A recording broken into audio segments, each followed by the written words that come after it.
हरे कृष्णा। हरे कृष्ण माता जी। हरे कृष्णा। प्रणाम माता जी। हरे कृष्णा। हरे कृष्णा माता जी। हरे कृष्णा എല്ലാവർക്കും പ്രണാമം. हरे कृष्णा। हरे कृष्णा. हरे कृष्ण माता जी। हरे कृष्णा എല്ലാവർക്കും പ്രണാമം.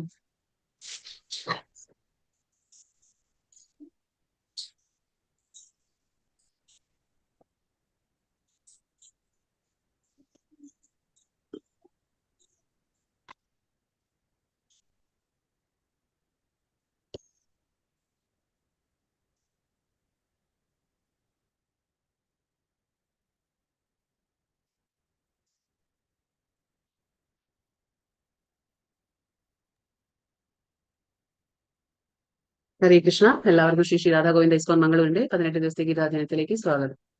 ഓം അജ്ഞാനതിമിരാന്തസ്യ ജ്ഞാനാഞ്ജനശലാകയ ചക്ഷുരുന്മിലിതമേന തസ്മൈ ശ്രീ ഗുരവേ നമഃ. ശ്രീ ചൈതന്യ മനോഭീഷ്ടം സ്ഥാപിതമേന ഭൂതലേ സ്വയം രൂപ കഥാ മഹ്യം ദദാതി സ്വപദാന്തികം. വന്ദേഹം ശ്രീഗുരോ ശ്രീയുതപദകമലം ശ്രീഗുരുൻ വൈഷ്ണവാംശ ശ്രീരൂപം സാഗരജാതം സഗണ രഘുനാഥാന്വിതം തം സജീവം സാദ്വൈതം സാവധൂതം പരിജനസഹിതം കൃഷ്ണ ചൈതന്യ ദേവം ശ്രീ രാധാ കൃഷ്ണ പാദാൻ സഗണ ലളിതാ ശ്രീ വിശാഖാന്വിതം ഹേ കൃഷ്ണ കരുണാ സിന്ധോ ദീനബന്ധോ ജഗത്പते गोपेश गोपिका कांता राधा कांत नमोस्तुते. तप्त कांचन गौरांगी राधे वृंदावनेश्वरी वृषभानुसुते देवी प्रणमामि हरिप्रिये वाञ्छा कल्पतरुभ्यश्च कृपा सिन्धुभ्य एव च पतितानां पावनेभ्यो वैष्णवेभ्यो नमो नमः.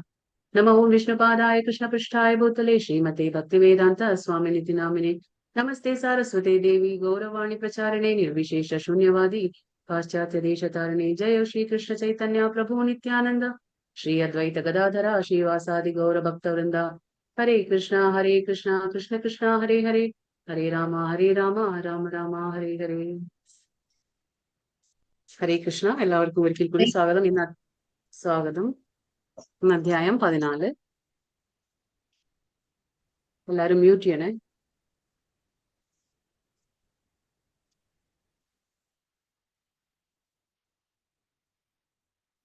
അധ്യായം 14. അപ്പൊ നമ്മൾ ഇന്നലത്തെ അധ്യായത്തിലെ 13 എന്തെന്ന് നോക്കിയാൽ നമുക്ക് പ്രകൃതി, പുരുഷൻ, ജീവാത്മാവ് എന്ന് പറഞ്ഞാൽ ക്ഷേത്രം, ക്ഷേത്രജ്ഞ, പിന്നെ ജ്ഞാനം, ജ്ഞേയം, ഇങ്ങനെയുള്ള കാര്യങ്ങളൊക്കെ നോക്കി. അപ്പൊ എന്താണ് ഭഗവാൻ പറഞ്ഞത്? അർജുനൻ 6 ചോദ്യങ്ങളൊക്കെ ചോദിച്ചു അല്ലെ, പ്രകൃതി, പുരുഷ, ഇതൊക്കെ എന്താണ്? അപ്പൊ പ്രകൃതി എന്ന് പറയുമ്പോൾ എന്താണ്? നമ്മൾ ഈ പ്രത്യക്ഷ പ്രപഞ്ചം, നമ്മൾ കാണുന്ന ഈ ഭൗതിക പ്രകൃതിയെ നമ്മൾ പ്രകൃതി എന്ന് പറയും. ഭൗതികമായിട്ട് നമ്മൾ ഈ കണ്ണുകൊണ്ട് നമുക്ക് കാണാൻ പറ്റാവുന്നതിനെ അത് ഭൗതിക പ്രകൃതി എന്ന് പറയും. പിന്നെ എന്താ പറയുക, നമ്മൾ പുരുഷൻ എന്ന് പറഞ്ഞാലാണ് ആ പ്രകൃതിയെ അനുഭവിക്കുന്നവൻ, അത് ഭഗവാൻ ശ്രീകൃഷ്ണനാണ്. പിന്നെ നമ്മൾ പറഞ്ഞു ക്ഷേത്രം എന്ന് പറഞ്ഞാൽ എന്താണ്?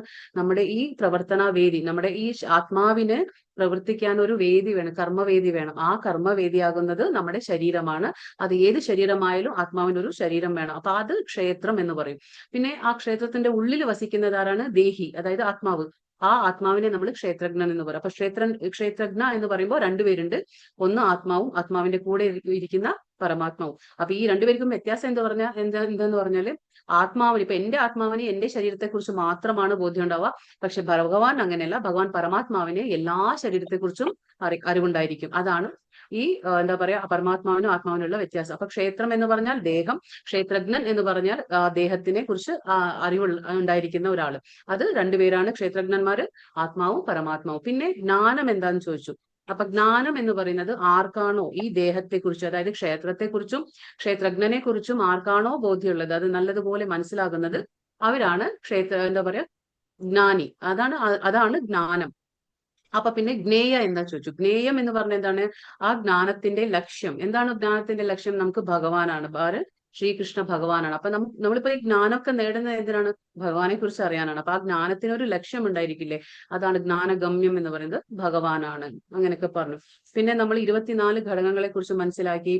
ജ്ഞാനേന്ദ്രിയങ്ങൾ എന്തൊക്കെയാ? 5 ജ്ഞാനേന്ദ്രിയങ്ങൾ, 5 പഞ്ചമഹാഭൂതങ്ങൾ എന്താണ്, കർമ്മേന്ദ്രിയങ്ങൾ എന്താണ്, പിന്നെ ആ ഇന്ദ്രിയ വിഷയങ്ങളാകുന്നത് എന്താണ്, ഇതൊക്കെ നമ്മൾ മനസ്സിലാക്കി. മനസ്സും ബുദ്ധിയും പിന്നെ നിത്യ അഹങ്കാരവും പിന്നെ 3 ഗുണങ്ങൾ, അവ്യക്ത രൂപത്തിലുള്ള ആ 3 ഗുണങ്ങളെ നമ്മൾ 24 ഘടകങ്ങളായിട്ട് നമ്മൾ മനസ്സിലാക്കി. പിന്നെ ഭഗവാൻ എന്താ പറഞ്ഞത്? പിന്നെ എന്താ പറയാ, നമ്മൾ ഇതൊക്കെ ആർക്കാണോ ഇതൊക്കെ മനസ്സിലാകുന്നത്, ക്ഷേത്രം എന്താ, ജ്ഞാനം എന്താ, പിന്നെ ജ്ഞാനം എന്ന് പറഞ്ഞാൽ എന്താ, ഈ കാര്യങ്ങൾ ഭൗതിക പ്രകൃതിയിലെ ഈ 3 ഗുണങ്ങളും ജീവാത്മാവും തമ്മിലുള്ള ആ പരസ്പര ബന്ധം എന്താ, ഇതൊക്കെ ആർക്കാണോ മനസ്സിലാക്കുന്നത്, ആരാണോ ഇതിനൊക്കെ ജ്ഞാനത്തിന്റെ കണ്ണിലൂടെ കാണുന്നത്, അവരാണ് ശരിക്കും കാണുന്നത് എന്ന് ഭഗവാൻ പറഞ്ഞു. അപ്പൊ നമുക്ക് ഭഗവാന്റെ ഹരിനാമ ജപത്തിലൂടെ നമുക്ക് എന്താണ് നമ്മുടെ ആ കർമ്മങ്ങളെല്ലാം നമ്മൾ ശുദ്ധീകരിച്ചുകൊണ്ട് നമുക്ക് ഈ ഭൗതിക പ്രപഞ്ചത്തിൽ നിന്ന് നമ്മൾ ഇവിടെ തന്നെ നിന്നുകൊണ്ട് നമുക്ക് എന്താണ് ആ 3 ഗുണങ്ങൾക്കും നമ്മൾ അതീതരായിട്ട് നമുക്ക് നിൽക്കാൻ കഴിയും. അതാണ് നമ്മൾ പറഞ്ഞ ബ്രഹ്മനിർവാണം എന്ന് പറഞ്ഞു. എന്താണ് അത് ബ്രഹ്മനിർവാണം എന്ന് പറഞ്ഞാൽ ഭൗതിക പ്രപഞ്ചത്തിൽ നിന്നുകൊണ്ട് തന്നെ നമുക്ക് ആത്മീയമായിട്ടുള്ള ആ തലത്തിലേക്ക് നമുക്ക് ഉയരാൻ കഴിയും. ഈ ഗുണത്തിൽ നിന്ന് നമുക്ക് അതീതരാകാൻ കഴിയും. അതൊക്കെയാണ് നമ്മൾ ഇന്നലെ മനസ്സിലാക്കിയത്. 13-ാം അധ്യായം. ഇന്ന് 14-ാമത്തെ അധ്യായം നമ്മൾ എപ്പോഴും പറയുന്ന ഒരു കാര്യം എന്താണ്, ഭൗതിക പ്രകൃതിയുടെ ത്രിഗുണങ്ങൾ, സത്വ രജസ് തമ, ആ ഗുണങ്ങളെ കുറിച്ചാണ് ഇപ്പൊ നമ്മൾ മനസ്സിലാക്കാൻ പോകുന്നത്. അപ്പൊ എന്താണ്, അപ്പൊ ഇന്നലത്തെ അധ്യായത്തിൽ മനസ്സിലായ പോലെ ഇപ്പൊ 3 ഗുണങ്ങൾ എന്താണ്, സത്വഗുണം എന്നാൽ എന്ത്, ആ ഗുണത്തിന്റെ ലക്ഷണങ്ങളൊക്കെ എന്താണ്, പിന്നെ തമോ ഗുണം എന്ത്, പിന്നെ രജോ ഗുണം എന്നാൽ എന്ത്, ആ ഗുണത്തിലുള്ള ആൾക്കാർക്ക് എങ്ങനെയൊക്കെയാണ് അവരുടെ സ്വഭാവങ്ങൾ ഉണ്ടാവുക എന്നുള്ളത്. ശരിക്കും പറഞ്ഞാൽ ആത്മാവ് പരിശുദ്ധ ആത്മാവാണ്. പക്ഷെ ഈ ഭൗതിക പ്രപഞ്ചത്തിൽ വന്ന് 3 ഗുണങ്ങളുടെ ആ സമ്പർക്കത്താൽ എന്താവുന്ന നമ്മൾ മലിനീകരിച്ചു പോവാണ്. അപ്പൊ അതുകൊണ്ട് എന്താ നമുക്ക് സംഭവിക്കാന്ന് വെച്ചാൽ നമ്മുടെ ആ മൂല സ്വരൂപത്തെ നമ്മൾ മനസ്സിലാക്കുന്നില്ല, മറന്നുപോയി. ഇവിടെ വരുമ്പോ എന്താണ്, നമ്മൾ ആ മൂല സ്വരൂപത്തെ മറന്നു. എന്താണ് മൂലസ്വരൂപം എന്ന് പറഞ്ഞാല് നമ്മൾ ഭഗവാന്റെ സേവകരാണ്, നിത്യമായ സേവകരാണ്. ഭഗവാൻ യജമാനനാണ്, നമ്മൾ സേവകരാണ്. അത് നമ്മൾ മറന്നുപോയി. അപ്പോ അതാണ് പ്രശ്നമാവുന്നത്. അപ്പൊ അതുകൊണ്ടാണ് നമ്മളിവിടെ ബന്ധിക്കപ്പെടുന്നത്. അതുകൊണ്ടാണ് നമ്മൾ ബദ്ധമായ ജീവാത്മാവെന്ന് നമ്മൾ പറയുന്നത്. ബദ്ധമാവുന്നത് എങ്ങനെയാണ്, നമ്മൾ ഉത്കൃഷ്ട ശക്തിയാണ് ഭഗവാന്റെ. എങ്കിലും നമ്മൾ ഈ 3 ഗുണത്തിന്റെ അടിമയായി കഴിയുമ്പോൾ നമ്മൾ ബദ്ധാവസ്ഥയിലാണ്. അപ്പൊ ഈ 3 ഗുണങ്ങൾക്കും നമ്മൾ അതീതനാകുമ്പോൾ നമ്മൾ മുക്താവസ്ഥയിലായിരിക്കും. അപ്പൊ ഗുണാതീതനാകാനും നമുക്ക് കഴിയുമെന്നാണ് നമുക്ക് മനസ്സിലാക്കാം. ഈ അധ്യായത്തിൽ നിന്ന് നമുക്ക് മനസ്സിലാക്കാം.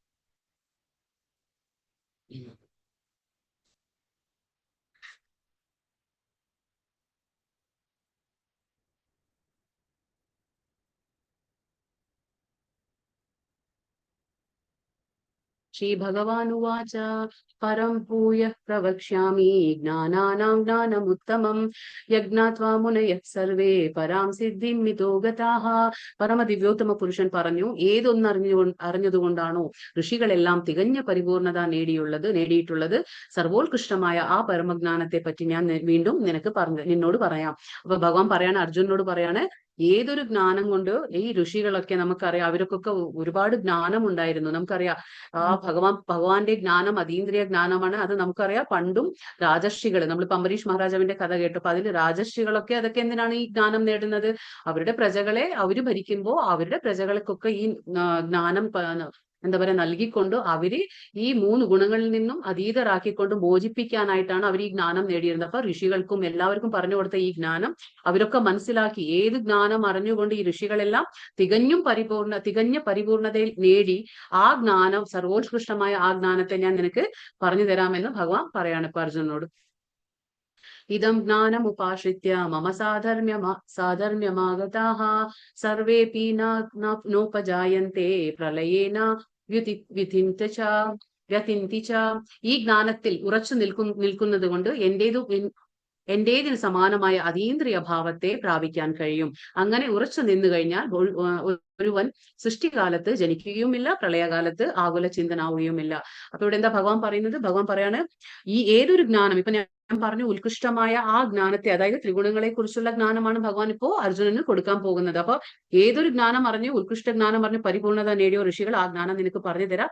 അപ്പൊ ഈ ജ്ഞാനത്തിൽ ഉറച്ചു നിൽക്കുമ്പോൾ എന്താണ് ഈ കിട്ടുന്ന ഇപ്പൊ ഈ ഗുണങ്ങളെ കുറിച്ചുള്ള ആ ജ്ഞാനത്തിൽ ഉറച്ചു നിൽക്കുമ്പോൾ എന്താണ്, ജനന മരണങ്ങളുടെ ആ ചക്രത്തിൽ നിന്ന് അവർ മോചിതരാകുന്നു. പിന്നെ സൃഷ്ടികാലത്ത് അവർ ജനിക്കുകയുമില്ല, പിന്നെ പ്രളയകാലത്ത് അവർ എന്താ പറയാ ആകുല ചിന്തനാവുകയും ഇല്ല എന്ന് ഭഗവാൻ പറഞ്ഞു കൊടുക്കാണ്. പക്ഷെ ഈ ഭൗതിക പ്രകൃതിയിൽ നമുക്ക് കിട്ടുന്ന അറിവൊക്കെ എന്താണ്, അത് ആ എന്താ പറയാ ത്രിഗുണങ്ങളാൽ ദൂഷിതമായിട്ടുള്ള ജ്ഞാനമാണ്. പക്ഷേ ഭഗവാന്റെ കാര്യം അങ്ങനെയല്ല. ഭഗവാന്റെ ജ്ഞാനം നമുക്ക് കിട്ടുന്നത് അത് ഗുണങ്ങളുടെ അടിമത്തത്തിൽ ഇല്ലാതെ. അപ്പൊ ആ ഗുണങ്ങൾക്കും ഉപരിയാണ് ഈ ഭഗവാന്റെ ജ്ഞാനം. അപ്പൊ ഇത് ആത്മീയങ്ങളായ അവിടെ നമുക്കിപ്പോ ഭഗവാന്റെ ധാമമുണ്ട്. ഇപ്പൊ നമുക്ക് ഈ ചിത്രത്തിൽ കാണുന്നത് എന്താണ്, ഭഗവാന്റെ ധാമമാണ്, അത് വൈകുണ്ഠധാമമാണ്. അപ്പൊ ആ ധാമങ്ങളൊക്കെ എന്താണ്, അവിടെ പ്രവർത്തനങ്ങൾ നടക്കുന്നുണ്ട്. അവിടെ നമുക്ക് ചിന്തിക്കാൻ പറ്റില്ല അവിടെ ഭഗവാന്റെ ലോകത്ത്, ആധ്യാത്മിക ലോകത്ത് ഒന്നും പ്രവർത്തനങ്ങൾ ഇല്ല എന്ന് നമുക്ക് ചിന്തിക്കാൻ പാടില്ല. അവിടെ പ്രവർത്തനങ്ങളൊക്കെ സ്ഥിരമായി നടക്കുന്നുണ്ട്, നിരന്തരമായ പ്രവർത്തനങ്ങളുണ്ട്. പക്ഷെ അതെല്ലാം ആത്മീയങ്ങളായ പ്രവർത്തനങ്ങളായിരിക്കും. നമ്മളെ പോലെ ഭൗതികമായിട്ടുള്ള പ്രവർത്തനങ്ങൾ ഉണ്ടായിരിക്കില്ല. അത് ഗുണാതീതമായിട്ടുള്ള പ്രവർത്തനങ്ങളാണ് അവിടെ ഉണ്ടാവുക.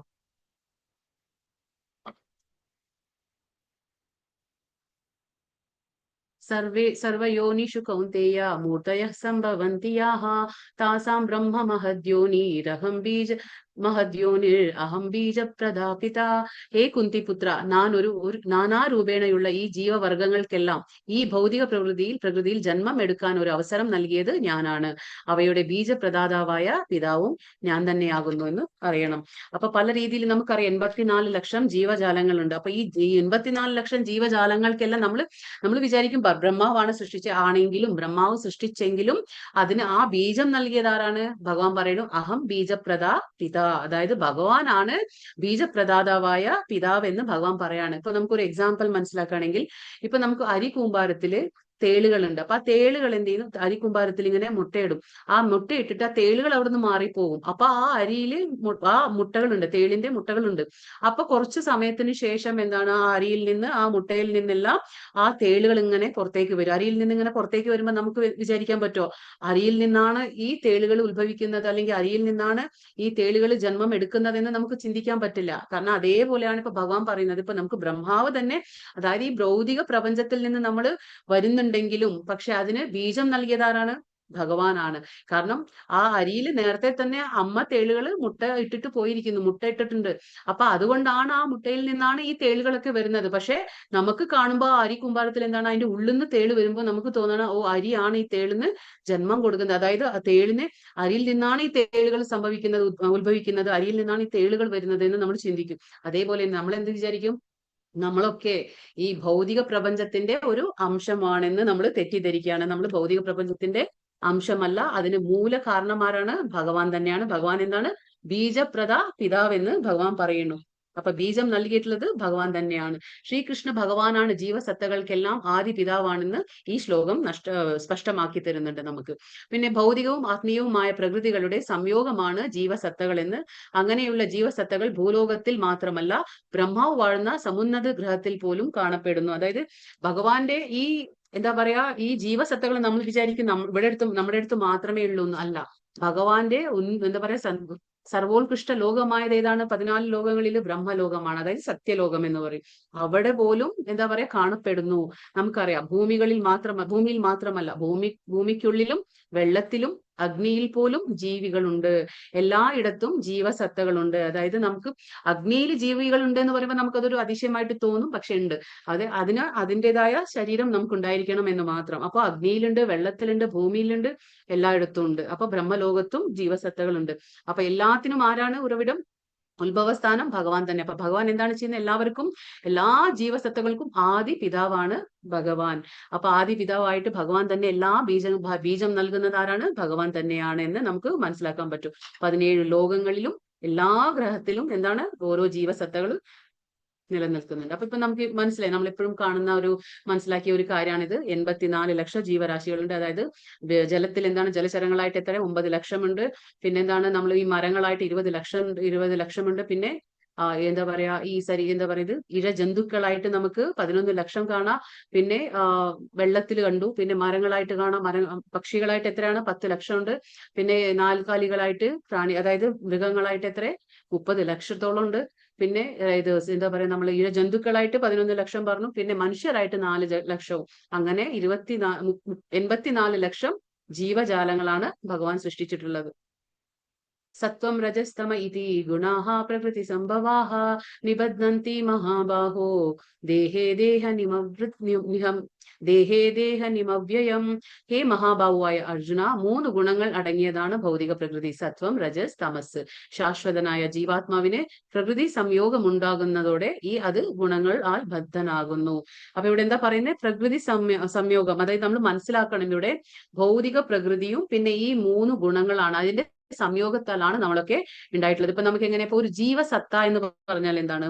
ഒരു ജീവസത്ത എന്ന് നമ്മൾ പറയുമ്പോൾ അതിൽ ഭൗതിക പ്രകൃതിയുമുണ്ട്, ആധ്യാത്മിക കാര്യങ്ങളുണ്ട്. എന്താണ് ആധ്യാത്മിക കാര്യം? ആ ജീവാത്മാവ് നമ്മൾ പറഞ്ഞില്ലേ, ജീവാത്മാവ് എന്താണ്? ഭഗവാന്റെ ഉത്കൃഷ്ട ശക്തിയാണ്. അത് എവിടുന്ന വരുന്നത്? ഭഗവാന്റെ അംശമാണ് നമ്മൾ. അപ്പൊ നമ്മൾ അവിടുന്ന് ഭഗവാനിൽ നിന്ന് വരുന്നോണ്ട് നമ്മൾ ആധ്യാത്മികവുമാണ്. അതേപോലെ ഒരു ജീവസത്ത ആകണമെങ്കിൽ രണ്ടും ഉണ്ടായിരിക്കണം. ഒന്ന് ജീവാത്മാവ് ഉണ്ടായിരിക്കണം, രണ്ടാമത്തേത് ഭൗതിക പ്രകൃതി. ഭൗതിക പ്രകൃതി എങ്ങനെയാണ്? സൂക്ഷ്മമായിട്ടുള്ളതുമുണ്ട്, സ്ഥൂലമായിട്ടുള്ളതുണ്ട്. അപ്പൊ 5 + 3 എന്ന് ഞാൻ പറഞ്ഞു. 5 എന്താണ്? പഞ്ചമഹാഭൂതങ്ങളും. 3 എന്ന് പറഞ്ഞാൽ എന്താണ്? നമ്മൾ 3 കാര്യങ്ങൾ അതെന്താണ്? അത് സൂക്ഷ്മമായ കാര്യങ്ങൾ. ബുദ്ധി, മനസ്സ്, അഹങ്കാരം. അപ്പൊ 5ഉം 3ഉം കൂടിയിട്ടാണ് നമ്മൾ ജഡവസ്തുക്കൾ എന്ന് പറയാം. അത് ഭൗതികമായി. അതേപോലെ ആത്മാവ് എന്ന് പറയുമ്പോൾ എന്താണ്? അത് ആധ്യാത്മികമായി. അപ്പൊ ഈ രണ്ടും കൂടി കൂടുമ്പോ എന്താണ് സംഭവിക്കുക? അവിടെ ജീവസത്തകളാകുന്നു. അപ്പൊ ഇതാണ് ഭഗവാൻ പറയുന്നത്, ഈ രണ്ടും കൂടി സംയോഗം. അതായത് അർജുനൻ അതാണ് പറയുന്നത്, ഭഗവാൻ എല്ലാ ശാശ്വതമായ ജീവാത്മാവിന് പ്രകൃതി സംയോഗം ഉണ്ടാകുന്നതോടെ, ഇതാണ് പ്രകൃതി സംയോഗം. നമ്മൾ ജീവാത്മാവ് ഈ ഭൂമിയിലേക്ക് വരുമ്പോൾ നമുക്ക് പ്രകൃതിയുമായിട്ടുള്ള ആ സംയോഗം ഉണ്ടാകുന്നു. പിന്നീട് നമുക്ക് ഈ ഗുണങ്ങളാൽ ബദ്ധനാകുന്നു. 3 ഗുണങ്ങൾ, ഈ സത്വ, രജസ്, തമ, ഈ ഗുണങ്ങളാണ് നമ്മളെ ഇവിടെ ബന്ധിപ്പിക്കുന്നത് എന്ന് നമ്മൾ മനസ്സിലാക്കണം. ഈ 3 ഗുണത്തിൽ നിന്നും നമ്മൾ മുകളിലേക്ക് കയറുമ്പോൾ മാത്രമാണ് നമ്മൾ വിശുദ്ധ സത്വത്തിലേക്ക് എത്താം. അതായത് വാസുദേവ സത്വം എന്ന് പറയും. നമ്മൾ വിശുദ്ധ സത്വത്തെ വാസുദേവ സത്വം എന്ന് പറയും. വാസുദേവ അവസ്ഥയാണത്. അപ്പൊ അവിടെ എത്തുമ്പോൾ മാത്രമാണ് നമുക്ക് ഭഗവത് പ്രാപ്തി, പരമധാമം പ്രാപ്തി ഉണ്ടാകുന്നത്.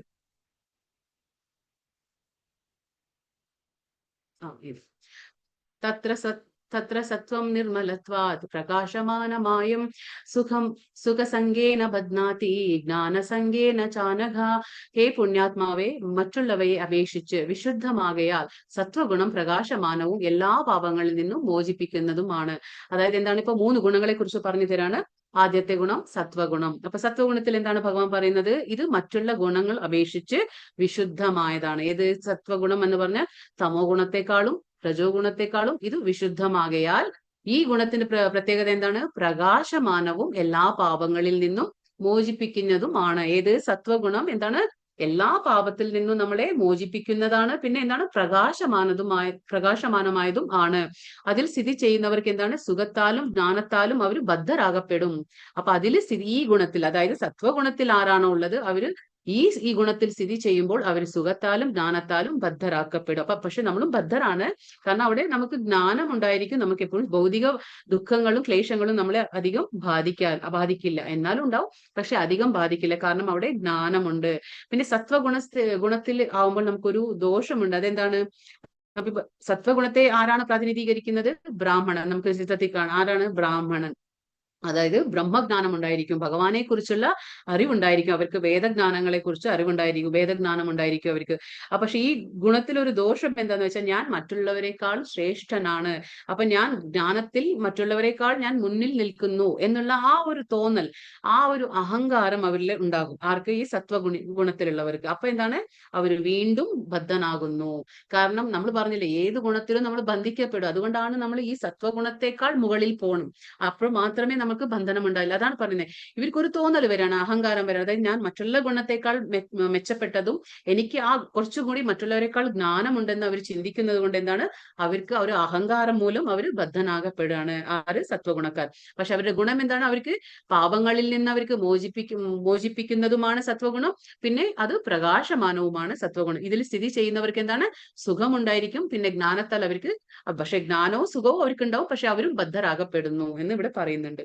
അപ്പൊ ഇതിന് ഉദാഹരണങ്ങൾ ശാസ്ത്രക്കാരും തത്വചിന്തകരും ഒക്കെയാണ് ഇതിൽ ഉദാഹരണം കൊടുക്കുന്നത്. കാരണം അവർക്കൊക്കെ ഒരുപാട് അറിവുണ്ടായിരിക്കും, പക്ഷെ അവർ വീണ്ടും ഇവിടെ ബന്ധിക്കപ്പെടുകയാണ്. കാരണം അവരുടെ അഹങ്കാരം മൂലം. ഇപ്പൊ രജോ ഗുണത്തെ കുറിച്ച് നമുക്ക് മനസ്സിലാക്കാം. രജോ ഗുണം എങ്ങനെയാണ്? രജോ രാഗാത്മകം വിദ്ധി തൃഷ്ണസംഗേന ഉദ്ഭവം തന്നിബധ്നാതി കൗന്തേയ കർമ്മസംഗേന ദേഹിനം. അല്ലയോ കുന്തിനന്ദന, അളവറ്റ തൃഷ്ണാധിക്യത്തിൽ നിന്നുളവാകുന്നതത്രേ രജോ ഗുണം. ഈ ദേഹസ്ഥനായ ജീവന് അത് ഭൗതികമായ ഫലോദിഷ്ട കർമ്മങ്ങളിൽ കുടുക്കിയിടുന്നു. അപ്പൊ ഇവിടെ എന്താ വീണ്ടും പറയുന്നത്?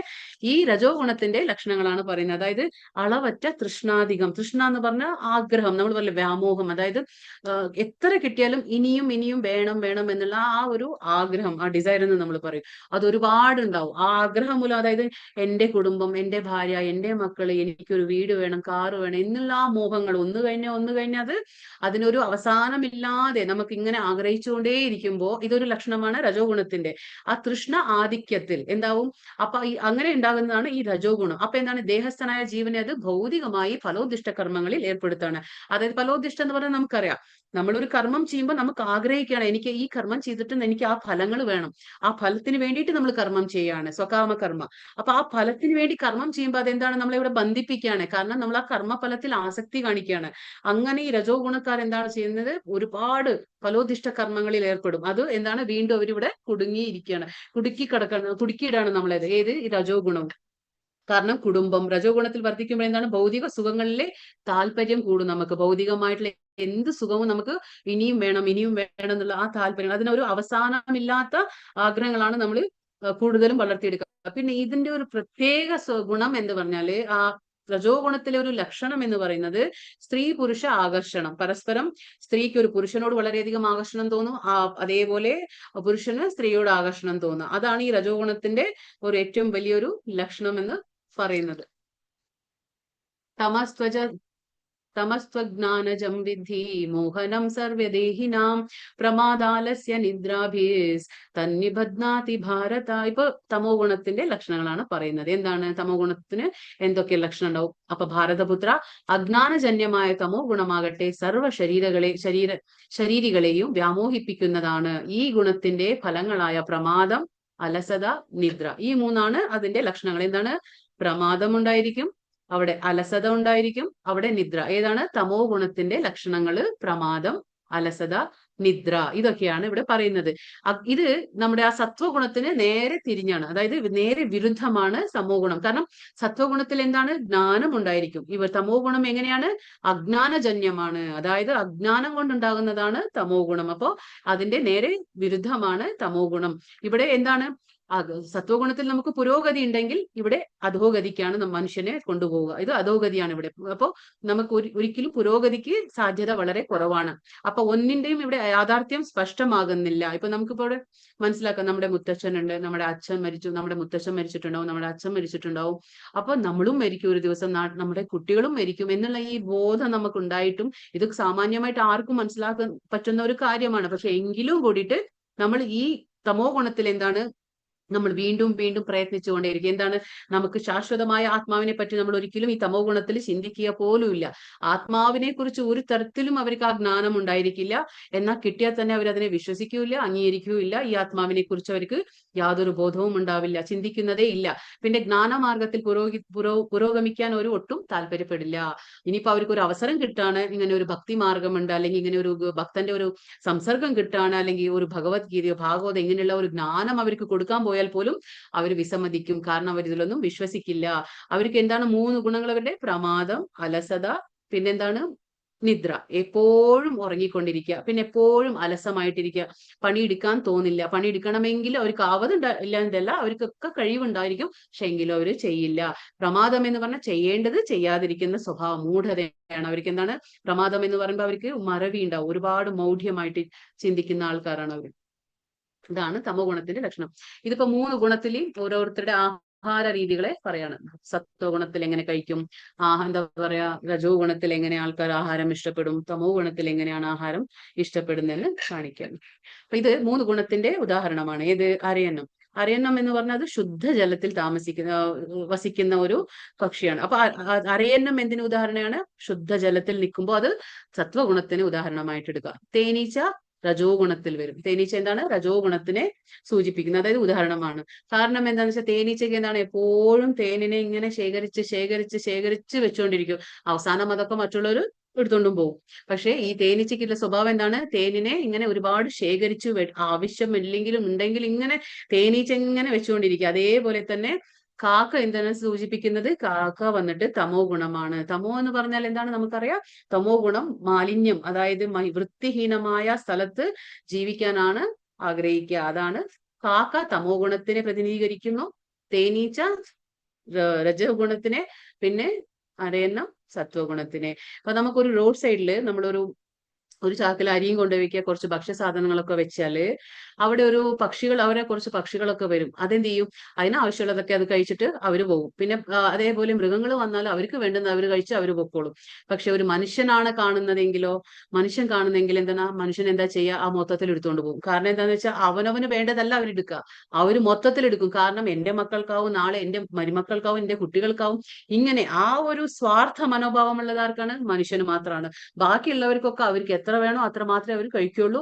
അവർ ശേഖരിച്ചു വെക്കുന്ന സ്വഭാവം കുറവാണ്. പക്ഷെ ഈ മനുഷ്യൻ, അവർക്കറിയാം ഭഗവാന്റെ ആ കർശനമായ നിയമങ്ങൾക്ക് അനുസരിച്ചാണ് പക്ഷി മൃഗാദികളൊക്കെ പോകുന്നത്. തന്നെ അവർക്ക് ഏതൊരു ക്ലേശം അവരെ ബാധിക്കില്ല. പക്ഷെ ഈ മനുഷ്യനാണ്. പട്ടിണി മരണമൊക്കെ എവിടെ സംഭവിക്കുന്നത്? മനുഷ്യന് തന്നെയാണ്. കാരണം വെച്ചാൽ അത്യാഗ്രഹം മൂലം എത്ര ഉണ്ടെങ്കിലും കുന്നുകൂട്ടി നമ്മൾ ഇങ്ങനെ വെക്കുന്ന, നാളെ എന്റെ തലമുറയ്ക്ക്, അത് കഴിഞ്ഞ് 3 തലമുറകൾക്ക് വരെ നമ്മൾ വെച്ച് ശേഖരിച്ചു വെക്കും. ഇതൊക്കെ എന്തിനാണ്?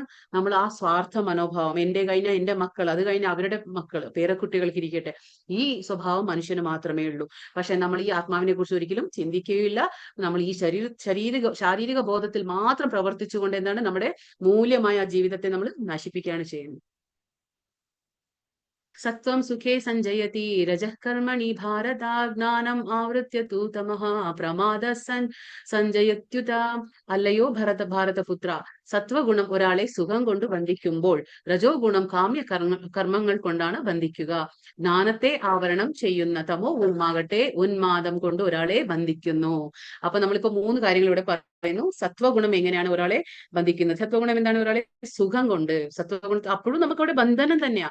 കാരണം നമ്മൾ അവിടെ സുഖത്തിന് ഒരു എന്താ പറയാ, നമുക്ക് ആ ജ്ഞാനം ഉണ്ടായിരിക്കും. പക്ഷെ നമ്മൾ സുഖത്താൽ വീണ്ടും എന്താണ്, നമുക്കൊരു അഹങ്കാരം കൂടി ഉണ്ടായിരിക്കും. ഞാൻ മറ്റുള്ളവരെക്കാൾ മുകളിലാണ്, അവരെക്കാൾ ഞാൻ കുറച്ച് ശ്രേഷ്ഠതയിലാണ്, എനിക്ക് അവരെക്കാൾ ഞാൻ കുറച്ച് മുന്നിട്ട് നിൽക്കുന്നു എന്നുള്ള ഒരു അഹങ്കാരം കൂടി സത്വഗുണക്കാർക്ക് ഉണ്ടാവും. അതും നമ്മളെ ബന്ധിപ്പിക്കുകയാണ് ഇവിടെ ചെയ്യുന്നത്. രജോഗുണം എന്താ ചെയ്യുക? കാമ്യകർമ്മങ്ങൾ, ഫലോദിഷ്ടക്കർ. അതായത് എനിക്ക് ഇത് ചെയ്യണം എന്നാൽ അത് കിട്ടും, ഇത് ചെയ്താൽ എനിക്ക് ഇത് കിട്ടും എന്നൊക്കെ പറഞ്ഞ് നമ്മൾ ഒരുപാട് കാര്യങ്ങൾ ചെയ്യാൻ താല്പര്യപ്പെടും.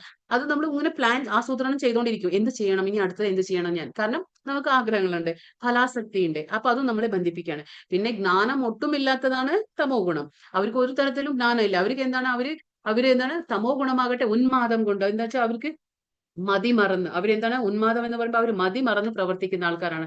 അവരെ കൊണ്ട് അവർക്കും നല്ലതുണ്ടാകില്ല. പക്ഷെ മറ്റുള്ളവർക്ക് പോലും യാതൊരു ഉപയോഗവും ഇല്ലാതെ അവരുടെ ജീവിതം അവർ ജീവിച്ചു കളയും. അതാണ് ഈ തമോ ഗുണത്തിന്റെ ഒരു പ്രത്യേകത. രജസ്തമശ്ചാഭിഭൂയ സത്വം ഭവതി ഭാരത രജഃ സത്വം തമശ്ചൈവ തമഃ സത്വം രജസ്തഥ. അല്ലയോ ഭാരത, ചിലപ്പോൾ സത്വഗുണം രജസ്തമ ഗുണങ്ങളെ തോൽപ്പിച്ചുകൊണ്ട് മുന്നേറും. ചിലപ്പോൾ സത്വതമോ ഗുണങ്ങളെ കീഴടക്കുന്നു. മറ്റു ചിലപ്പോൾ തമസ് സത്വ രജസ്സുകളെയും ഈ എന്താ പറയാ വിധത്തിൽ എപ്പോഴും ആധിപത്യത്തിനുള്ള മത്സരം നിലനിൽക്കുന്നു. അപ്പൊ എന്താ പറയുന്നത് ഇവിടെ? ചില സമയത്ത് നമ്മൾ പറഞ്ഞില്ലേ, നമ്മുടെ ഒരു വ്യക്തിയിൽ തന്നെ 3 ഗുണങ്ങളും കാണാം. ചിലപ്പോഴെന്താണ്, നമുക്ക് സത്വഗുണം കൂടുതലുള്ളപ്പോൾ എന്താണ്, അപ്പോൾ തമോ ഗുണവും രജോ ഗുണവും അത് പിന്നിട്ട് നിൽക്കും. അപ്പൊ നമുക്ക് അത് പിന്നോട്ടാണ്. അപ്പൊ നമ്മൾ സത്വഗുണത്തിലായിരിക്കും. ഒരുപാട് നല്ല നല്ല കാര്യങ്ങൾ പറയും, നമ്മൾ നല്ല കാര്യങ്ങൾ ചിന്തിക്കും, പ്രവർത്തിക്കും, എല്ലാം ചെയ്യും. പക്ഷെ എപ്പോഴാണോ രജസ് ഗുണം മുന്നിട്ട് നിൽക്കുന്നത്, അപ്പൊ നമുക്ക് തമോ ഗുണവും മറ്റേ എന്താ പറയാ സത്വഗുണവും താഴെയാകും. അപ്പൊ രജോ ഗുണമാണ് മുകളിലേക്ക്. കാരണം നമ്മുടെ ആ അത്യാഗ്രഹം മൂലം നമുക്ക് അത് മാത്രമേ കാണുള്ളൂ. അപ്പൊ നമ്മൾ സത്വഗുണത്തെ കുറിച്ച് ചിന്തിക്കില്ല, നല്ല പ്രവൃത്തികളെ കുറിച്ച് നമ്മൾ ചിന്തിക്കില്ല. കാരണം ഏത് രീതിയിലും നമുക്ക് ധനം സമ്പാദിക്കണം, ധനം ആർജിക്കണം എന്നുള്ള ഒരു ചിന്ത മാത്രമേ വരുള്ളൂ. അതേപോലെ നെക്സ്റ്റ് എന്താണ്, നമുക്ക് തമോ ഗുണം, അതായത് മറ്റു ചിലപ്പോൾ തമസ് സത്വരജസ്തകളിൽ ആ വിധത്തിൽ എപ്പോഴും അത് ആധിപത്യം സ്ഥാപിക്കണം. ഏത് ഗുണമാണോ മുന്നിട്ട് നിൽക്കുന്നത്, ചിലപ്പോൾ തമസായിരിക്കും. താമസിക ഗുണം നിൽക്കുമ്പോൾ നമുക്ക് ജ്ഞാനം ഉണ്ടായിരിക്കില്ല. അപ്പൊ എന്താ നമ്മൾ ചെയ്യുക? മറ്റൊരാൾ നമ്മൾ പറഞ്ഞു തന്നാലും നമ്മളതിനെ കേൾക്കില്ല. നമ്മളത് കേൾക്കാണ്ട് നമ്മുടെ മനസ്സിന് എന്ത് തോന്നുന്നു അത് നമ്മൾ ചെയ്യും. അപ്പൊ ഒരാൾ നല്ലത് പറഞ്ഞു തന്നാലും നമുക്കത് കേൾക്കാനുള്ള സന്മനസ്സ് നമ്മൾ കാണിക്കില്ല. കാരണം എന്താണെന്ന് വെച്ചാൽ നമ്മൾ താമസിക ഗുണത്തിന്റെ അടിമയായിരിക്കും നമ്മളപ്പോ. അപ്പൊ എന്താണ്, അപ്പൊ സത്വഗുണവും തോൽപ്പിക്കപ്പെടും, അവിടെ രജോ ഗുണവും തോൽപ്പിക്കപ്പെടും. അപ്പൊ എന്താണ്, തമോ ഗുണമാണ് കൂടുതൽ മുന്നിട്ട് നിൽക്കുന്നത്. ഇങ്ങനെ ആധിപത്യം സ്ഥാപിക്കാൻ 3 ഗുണങ്ങളും തമ്മിൽ മത്സരമാണ്. ഞാൻ മുമ്പിൽ എന്ന് ഈ തമോ ഗുണങ്ങൾ 3 ഗുണങ്ങളും ഇങ്ങനെ ആധിപത്യം സ്ഥാപിക്കാനായിട്ട് അവരിങ്ങനെ മത്സരിച്ചുകൊണ്ടേയിരിക്കും. അപ്പൊ ആർക്കും പരിശീലനം കൊണ്ട് സത്വഗുണം വളർത്തി തമസ് രജസ്സുകളെ തോൽപ്പിക്കാൻ പറ്റും. അതാണ് ഇപ്പൊ ഇവിടെ പറയുന്നത്. നമുക്ക് എന്താ ചെയ്യേണ്ടത്? നമുക്ക് സത്വഗുണത്തെ പരിശീലിച്ചുകൊണ്ട് നമുക്ക് രജസ്സും തമോ ഗുണങ്ങളെ തോൽപ്പിക്കാം. പക്ഷെ അതെങ്ങനെ പറ്റും? അത് നമ്മൾ കൃഷ്ണാവബോധം കൃഷ്ണാവബോധം നമ്മൾ പരിശീലിക്കുമ്പോൾ, അപ്പൊ നമുക്ക് പുരോഗമിക്കണം എന്നൊരു നമുക്ക് ആഗ്രഹമുണ്ടെങ്കിൽ, നമ്മൾ ജീവിതത്തിൽ സത്വഗുണത്തിൽ ഉണ്ടായിരിക്കണം എന്ന ആഗ്രഹമുണ്ടെങ്കിൽ, കാരണം ഈ ഭക്തി എന്ന് നമ്മൾ പറഞ്ഞില്ലേ, ഈ ഭഗവാന്റെ ഭക്തിയുത സേവനം നമ്മൾ അനുഷ്ഠിക്കണമെങ്കിൽ, അല്ലെങ്കിൽ ഹരിനാമ ജപം നമ്മൾ ചെയ്യണമെങ്കിൽ മിനിമം ക്വാളിഫിക്കേഷൻ എന്ന് പറഞ്ഞാൽ നമ്മൾ സത്വഗുണത്തിൽ ഉണ്ടായിരിക്കണം. അല്ലെങ്കിൽ നമുക്ക് ഇതൊന്നും ഇഷ്ടപ്പെടില്ല. തമോ ഗുണത്തിൽ ഇതൊന്നും നമുക്ക് രുചിക്കുകയില്ല, നമുക്ക് ഇഷ്ടപ്പെടില്ല, ഇഷ്ടം തോന്നില്ല ഭഗവാന്റെ കാര്യങ്ങളൊന്നും. അത് കേട്ടാൽ തന്നെ നമ്മളത് കേട്ടിട്ട് നമ്മളത് അവിടേക്ക് നിർത്തി നമ്മളത് നമ്മുടെ കാര്യങ്ങൾ ചെയ്തുകൊണ്ട് പോകും. കാരണം നമുക്കത് അതിനോട് ആ ഒരു ഇഷ്ടം വരുന്നില്ല. അതുകൊണ്ട് അവരുടെ സത്വഗുണം വേണം നമുക്ക്.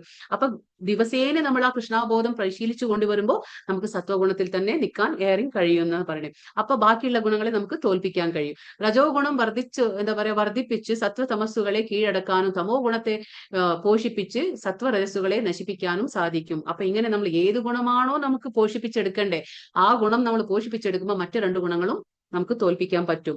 ഇങ്ങനെ ഭൗതിക പ്രകൃതിക്ക് 3 ഗുണങ്ങൾക്ക് ഉണ്ടെങ്കിലും സ്ഥിര നിശ്ചയമുള്ളവർക്ക് സത്വഗുണത്താൽ അനുഗ്രഹീതരാവും.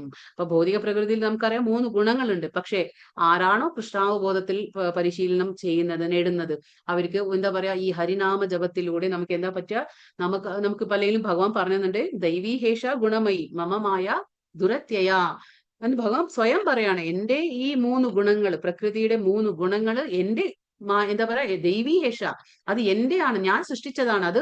അതിനെ മറികടക്കാന്നുള്ളത്, അതിജീവിക്കാന്നുള്ളത് വളരെ പ്രയാസം കൂടിയതാണ്. അത് എളുപ്പമല്ല. അതിനെ മറികടക്കാൻ നമ്മൾ വിചാരിച്ചാലും നടക്കുന്ന ഒന്നല്ല.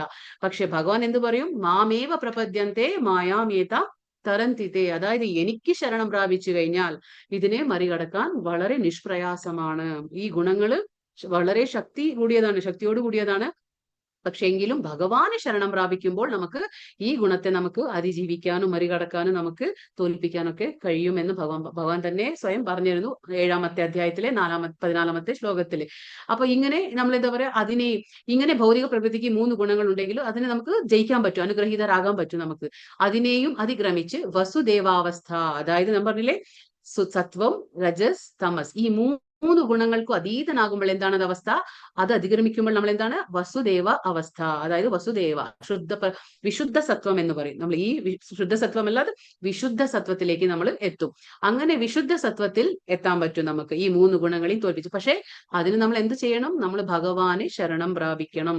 ഭഗവാനെ ശരണം പ്രാപിച്ചു കഴിഞ്ഞ് നമുക്ക് ഹരിനാമം ചെയ്യുമ്പോൾ ഉള്ളിലിരിക്കുന്ന ആ ഭഗവാൻ തന്നെ നമുക്ക് ആ ഓരോ മാർഗനിർദ്ദേശം നൽകിക്കൊണ്ടിരിക്കും. എങ്ങനെയാണ് ഇനി അടുത്ത വഴി എന്താണ്, ഇനി അടുത്ത സ്റ്റെപ്പ് എന്താണ്, ഇനി എങ്ങനെയാണ് നമ്മൾ വീണ്ടും മുന്നോട്ട് പോകുന്നത്. അങ്ങനെ നമ്മൾ സത്വഗുണത്തിൽ തന്നെ നമുക്ക് നിൽക്കാൻ കഴിയും. അങ്ങനെ ഒരുപാട് കാലം നമ്മൾ സത്വഗുണത്തിൽ തന്നെ പരിശീലിച്ചു കൊണ്ടിരിക്കുമ്പോൾ നമുക്ക് വളരെ എളുപ്പത്തിൽ തന്നെ നമുക്ക് വിശുദ്ധ സത്വത്തിലേക്ക് കയറാൻ പറ്റും. അങ്ങനെ ഈ എന്താ പറയാ ഭഗവാന്റെ ഈ ത്രിഗുണങ്ങൾക്ക് നമ്മൾ അതീതരാകാൻ കഴിയും. ഇവിടെയാണ് ഒരാള് ഈശ്വര ശാസ്ത്രാഭിജ്ഞനാകുന്നത്. അപ്പൊ ഈശ്വര ശാസ്ത്രാഭിജ്ഞനാകുന്നത് എങ്ങനെയാണ്, ഈ വിശുദ്ധ സത്വത്തിൽ എത്തുമ്പോൾ. നമ്മൾ പറഞ്ഞില്ലേ ബ്രഹ്മ നിർവാണം എന്നൊക്കെ പറയുന്നത് ഇങ്ങനെയാണ്. അവര് ഭഗവാനെ ശരണം പ്രാപിച്ച് എന്ത് ചെയ്യും, ഭൗതികതയിൽ നിന്നുകൊണ്ട് തന്നെ ഈ 3 ഗുണങ്ങളിൽ അവർ അതിജീവിച്ചുകൊണ്ട് എന്താ പറയാ മറികടന്നുകൊണ്ട് അവര് വിശുദ്ധ സത്വത്തിൽ ജീവിക്കാൻ പറ്റും. അപ്പൊ അവർക്ക് ആ ഒരു ജ്ഞാനം അവർക്ക് നേടാൻ പറ്റും. ഒരു മനുഷ്യനിൽ ഏത് ഗുണത്തിനാണ് സ്വാധീനത എന്ന് അയാളുടെ പ്രത്യേക പ്രവർത്തനങ്ങളിൽ നമുക്ക് മനസ്സിലാക്കാം.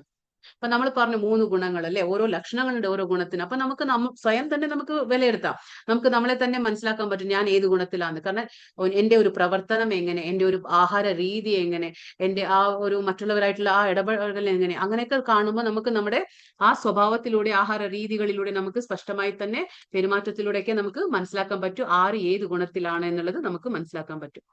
ഇപ്പൊ കണ്ടില്ലേ 3 ഗുണങ്ങൾ വലിച്ചുകൊണ്ടിരിക്കുക അങ്ങോട്ടും ഇങ്ങോട്ടും. ചിലപ്പോൾ സത്വഗുണമാവും മുന്നിട്ട് നിൽക്കുക. അപ്പൊ 2 ഗുണങ്ങളെ തോൽപ്പിക്കും അത്. ചിലപ്പോൾ തമോ ഗുണം മുന്നിട്ട് നിൽക്കുമ്പോൾ മറ്റു 2 ഗുണങ്ങളെ തോൽപ്പിക്കും. ചിലപ്പോൾ രജോ ഗുണം മുന്നിട്ട് നിൽക്കുമ്പോൾ സത്വത്തിനെയും തമോ ഗുണത്തിനെയും അത് തോൽപ്പിക്കും. അപ്പൊ ഇങ്ങനെയാണ് 3 ഗുണങ്ങളും തമ്മിൽ മത്സരത്തിലാണ്.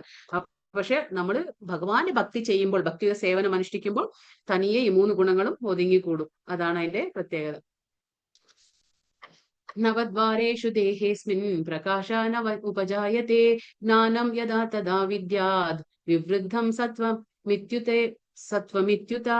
9 ദ്വാരങ്ങളാണ് ശരീരത്തിലുള്ളത്. 2 കണ്ണുകള്, 2 ചെവികള്, 2 നാസാദ്വാരങ്ങൾ, വായ്, ലിംഗം, മലദ്വാരം ഇവയെല്ലാം സാത്വികതാ ലക്ഷണങ്ങളാൽ പ്രകാശിതമാവുമ്പോൾ മനുഷ്യന് സത്വഗുണ സമ്പന്നനെന്ന് മനസ്സിലാക്കാം. അത്തരക്കാർ കാര്യങ്ങളെ ശരിയായ നിലയിൽ കാണുകയും കേൾക്കുകയും അനുഭവിക്കുകയും ചെയ്യുന്നു. അവർ ആന്തരികമായും ബാഹ്യമായും പരിശുദ്ധരാണ്. നവദ്വാരങ്ങളിലും പ്രവൃദ്ധമായ സന്തുഷ്ടിയുടെ ലക്ഷണങ്ങൾ കാണാം. ഇതാണ് സത്വഗുണത്തിന്റെ അവസ്ഥ. അപ്പൊ സത്വഗുണത്തിന്റെ അവസ്ഥ, ഒരാൾ സത്വഗുണം എന്ന് പറയുമ്പോൾ ഈ നവദ്വാരം എന്ന് പറഞ്ഞു. എന്താണ് ഈ നവദ്വാരം? അതായത് നവദ്വാരേ പുരേ വസതി ദേഹി എന്ന് പറയും. എന്താണ് നവ എന്ന് പറഞ്ഞ 9, ദ്വാരേ എന്ന് പറഞ്ഞു ദ്വാരേ പുരേ, അതായത് നമ്മുടെ ഈ ശരീരത്തെ നമ്മൾ എന്താ പറയുന്നത്, നവദ്വാരമുള്ള ഒരു സിറ്റി, ഒരു നഗരം എന്നാ പറയുന്നത്. 9 ദ്വാരങ്ങളുള്ള ഒരു നഗരമാണ് നമ്മുടെ ഈ ശരീരമാകുന്നത്. അപ്പൊ ഇതിന്റെ ഉള്ളിൽ, ഈ സിറ്റിയുടെ ഉള്ളിൽ ആരാണ് താമസിക്കുന്നത്? നവദ്വാരേ പുരേ വസതി ദേഹി. ദേഹി എന്ന് പറഞ്ഞാലാണ് ആത്മാവ്. അപ്പൊ നമ്മുടെ ഈ ശരീരമാകുന്ന ദേഹത്തിൽ, അതായത് 9 വാതിലുകളുള്ള ഈ ശരീരമാകുന്ന ദേഹത്തിൽ വസിക്കുന്നവനാണ് ആത്മാവ്, ജീവാത്മാവ്. അപ്പൊ നമ്മൾ മരണപ്പെടുമ്പോൾ ഏതെങ്കിലും ഒരു ദ്വാരത്തിലൂടെ അത് പുറത്തേക്ക് പോകും. അപ്പൊ 9 ദ്വാരങ്ങളുണ്ട്. അത് ഏതൊക്കെയാണത്? ഇവിടെ പറഞ്ഞു. അതായത് ഏതാണ് 9 ദ്വാരങ്ങൾ ഇവിടെ പറയുന്നത്? അത് 2 നാസാദ്വാരങ്ങൾ, 2 കണ്ണുകൾ, 2 ചെവികൾ, പിന്നെ വായ്, ലിംഗം, മലദ്വാരം. ഇങ്ങനെയുള്ള ആ 9 ദ്വാരങ്ങൾ. ഈ ദ്വാരങ്ങളാണ് ഈ ദ്വാരങ്ങളുള്ള ഒരു സിറ്റി, ഒരു നഗരമാണ് നമ്മുടെ ശരീരം. അതിന്റെ ഉള്ളിലാണ് ഈ ദേഹി വസിക്കുന്നത്. ആത്മാവ് എന്ന് പറയുന്നത് നമ്മുടെ ശരീരം നശിക്കുമ്പോൾ, ദേഹം ത്യാഗം ചെയ്യുമ്പോൾ നമ്മൾ ഈ ദ്വാരത്തിലൂടെ നമ്മുടെ ആത്മാവ് പുറത്തേക്ക് പോകുന്നു. അപ്പൊ ഈ സാത്വിക ലക്ഷണം, അതായത് സത്വ ഗുണത്തിലുള്ള ആൾക്കാരുടെ എന്താണ്, അവര് നമ്മുടെ ആ സത്വഗുണത്തിലുള്ളവരുടെ ശരീരം മുഴുവൻ എന്താണ്, ഈ ആത്മാവ്, അവരുടെ ആത്മാവ് അവിടെ വസിക്കുന്നു. ഈ നവദ്വാരങ്ങളും എന്താണ്, പ്രകാശമാനമാകുന്നു. എപ്പോഴാണ്? സത്വഗുണത്തിൽ. അത്തരക്കാർ എന്താണ്, ബാഹ്യമായും ആന്തരികമായും ശുചിത്വം പാലിക്കുന്നവരായിരിക്കും. നമ്മൾ പറഞ്ഞു, ബാഹ്യമായ ശുചിത്വം നമ്മൾ കുളിച്ച് നമ്മൾ ദേഹശുദ്ധി വരുത്തും. ആന്തരികമായ ശുചിത്വം എങ്ങനെ പാലിക്കുക? നമ്മൾ എന്താണ്, ഭഗവാന്റെ കാര്യങ്ങൾ കേൾക്കുന്നത്, കാണുന്നത്, പ്രവർത്തിക്കുന്നതൊക്കെയാണ്.